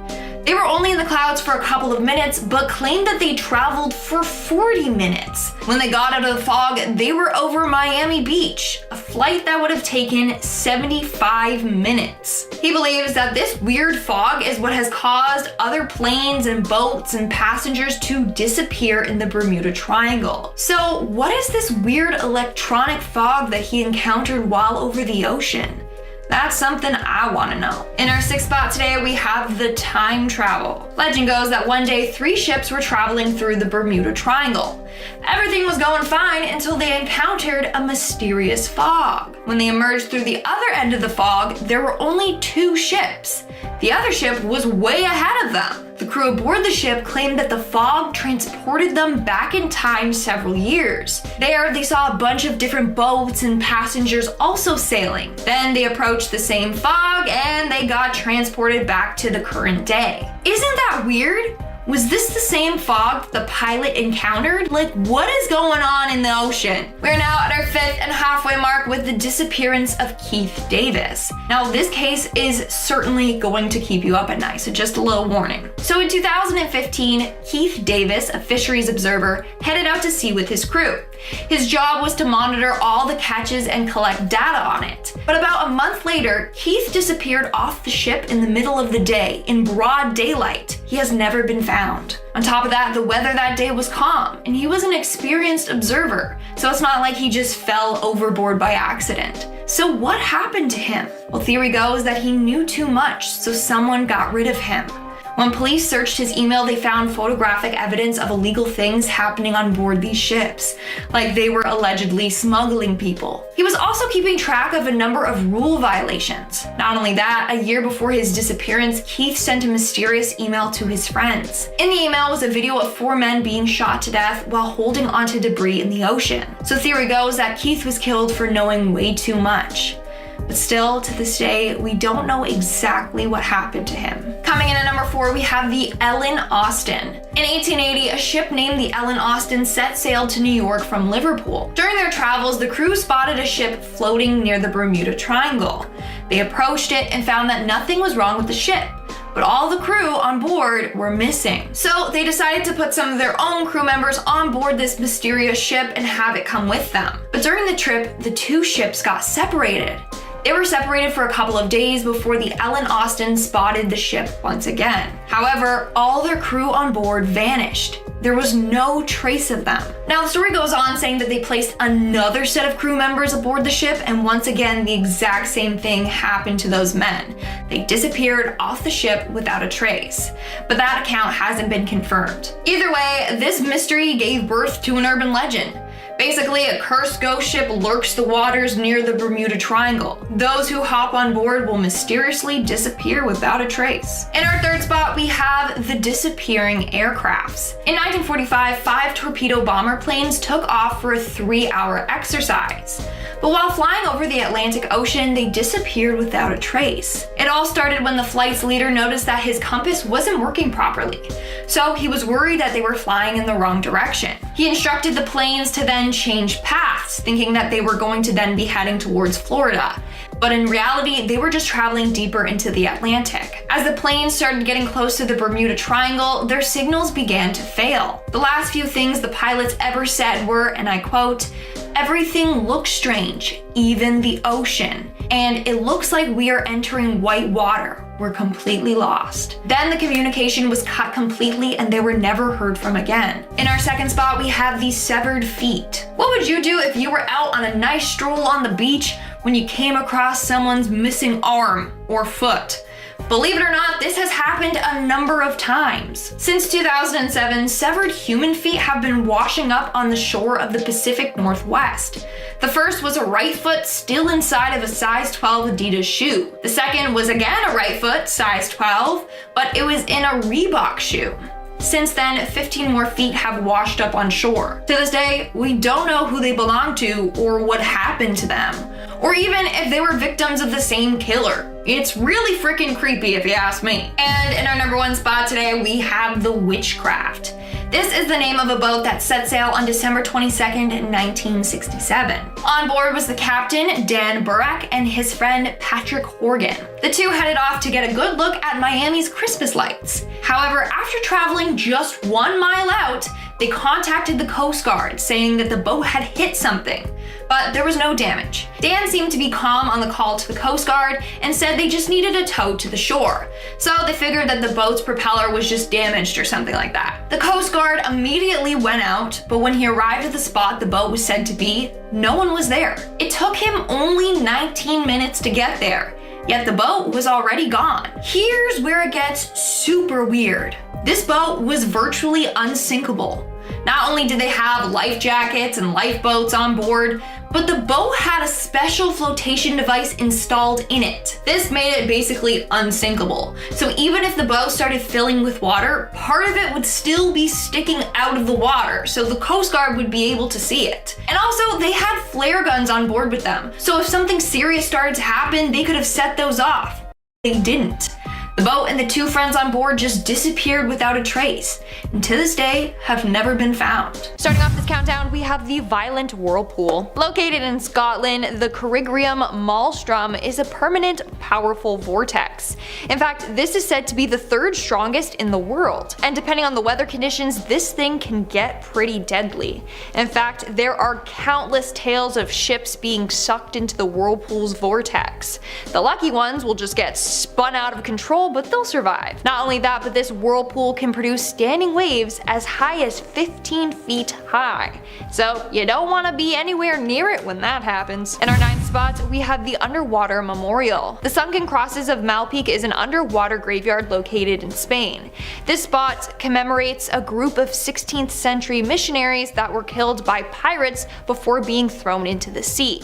The site features 40 stone crosses at the bottom of the sea off of the coast of La Palma in the Canary Islands. The site was created in 2000. Locals created 1 cross for each person that was killed, and then they purposely had them sunk in their honor. So it is literally an underwater graveyard, which is cool, but it's also creepy at the same time. It is now forever a site to remember the horrors that happened to these people. Moving on to number 8, we have Jason Voorhees. Imagine you're swimming along in a lake minding your own business when all of a sudden you see Jason from Friday the 13th chained to the bottom of the lake. I don't know about you, but I would become like Michael Phelps and just speed swim my way out of that ocean. Here's the thing, there is a Jason at the bottom of a lake.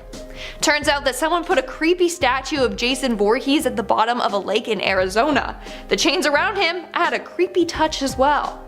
Turns out the statue was placed in Lake Pleasant in 2018 by a diver named Zachary Nagy. According to him, it took weeks upon weeks to make. When asked why he did it, he said that it is common for divers to place objects underwater, kind of to act like a marker. Apparently there's a poker table, fake skeletons, even a Christmas tree down there as well. But this one is definitely the creepiest. It must have given some of the divers quite a fright when they first swam into it. Now, Lake Pleasant Regional Park supervisors as well as local officials instructed Zachary to remove the statue. He didn't end up doing so though. But the creepiest part? When they went down there to remove it themselves, it was nowhere to be seen. Moving on to number 7, we have the underwater Stonehenge. England's Stonehenge is a pretty mysterious sight. There's a lot we don't know about it, like how was it built? What was its purpose? So on and so on. Well, it turns out that there is a Stonehenge located underwater. It can be found at the bottom of Lake Michigan. There are a bunch of random rock formations that scientists have been struggling to explain, but it's believed that they are thousands of years old. What makes it even weirder is that on one of these stones, they discovered a carving of a mastodon, a relative of an elephant that went extinct like over 10,000 years ago. So they're like, maybe this structure has been here since the last ice age. We really don't know how old they truly are, who built them, and why. In our 6th spot, we have the massive shark statue. So it appears as if divers enjoy giving other divers heart attacks. This time, someone placed a giant shark statue underwater. Holy, if I saw that thing, I legit would have a heart attack, or I'd probably just choke on the water and drown. The shark can be found in Lake Neuchatel in Switzerland. This is 10 times scarier than Jason. Like at first glance, it looks real. We're now at our 5th and halfway mark with the Sunken Sculpture Park. Located in the Caribbean just off the coast of Grenada, you will find a number of underwater statues. Some of them include life-sized casts of local children or a ring of people holding hands. Nowadays, the sculptures are covered in vegetation and in barnacles. The ocean has completely claimed them. So I won't lie, it looks pretty creepy, but it definitely is a place to see. In our 4th spot, we have the Dead Humans. Now, this is a very undeniably creepy art site. Located just off the coast of North Africa in the shallow waters around one of the Canary Islands, you have 200 human figures laying dead on the ocean floor. This was an art installation trying to highlight global warming. All the dead humans are said to be victims of global warming. This site is called Human Gyre and it is open to the public if you wish to dive down and see it for yourself. If you do, you'll see a ring of humans stacked on top of each other. If I dove down and I didn't have a warning about what this was, I would literally think that it was a portal to hell or something. Coming in at number 3, we have the Dragon's Triangle. The Dragon's Triangle, or the Devil's Sea, or the Pacific Bermuda Triangle, is an area where a number of different ships and military vessels have gone missing, which is why it's considered the Pacific Bermuda Triangle. Fun, not so fun fact, it is considered one of the most dangerous marine locations around the world. In 1950, a team of researchers exploring the area set out, and they never returned home. Their bodies were never found. And over the years, a number of US and Japanese ships have gone missing in that area. One time, 9 American ships went missing in that area on a day with perfect weather. To this day, they haven't been found, and we literally don't know what happened to them. Moving on, at number 2, we have the Mariana Trench. The Mariana Trench is located in the western part of the Pacific Ocean, and it is the deepest part of the ocean. It is about 2,550 kilometers long and 69 kilometers wide. The exact depth though is unknown because we haven't been able to get to the bottom of it, which makes it pretty creepy. Scientists say that there could be sea creatures down there that we have never even heard of, but we won't be able to find out because we can't get down there. It's so deep that apparently if you take Mount Everest and put it in the trench, its summit would still be underwater by more than 2 kilometers. So yeah, it's really deep and creepy. And And in our number 1 spot today, we have the ghost ships. Now, there is an area in the ocean rumored to be incredibly haunted, and this is located just adjacent to the Bermuda Triangle. How fitting. So this is the shoreless Sargasso Sea. There's no shoreline, hence its name. Its boundaries are ocean currents. Not only is it filled with seaweed so thick that it floats on the surface of the water, but it's haunted. A number of people have spotted long lost ships floating in the area. When they pull up to it, no one is on board. Not only that, but others have claimed to see faces appear in the seaweed, as if someone was trapped in the ocean looking up at them. How creepy is that? Alright guys, that's all for today's video. Let me know in the comments below, are you scared of the ocean? If so, why? Let me know. Also, are you more scared of the ocean or space?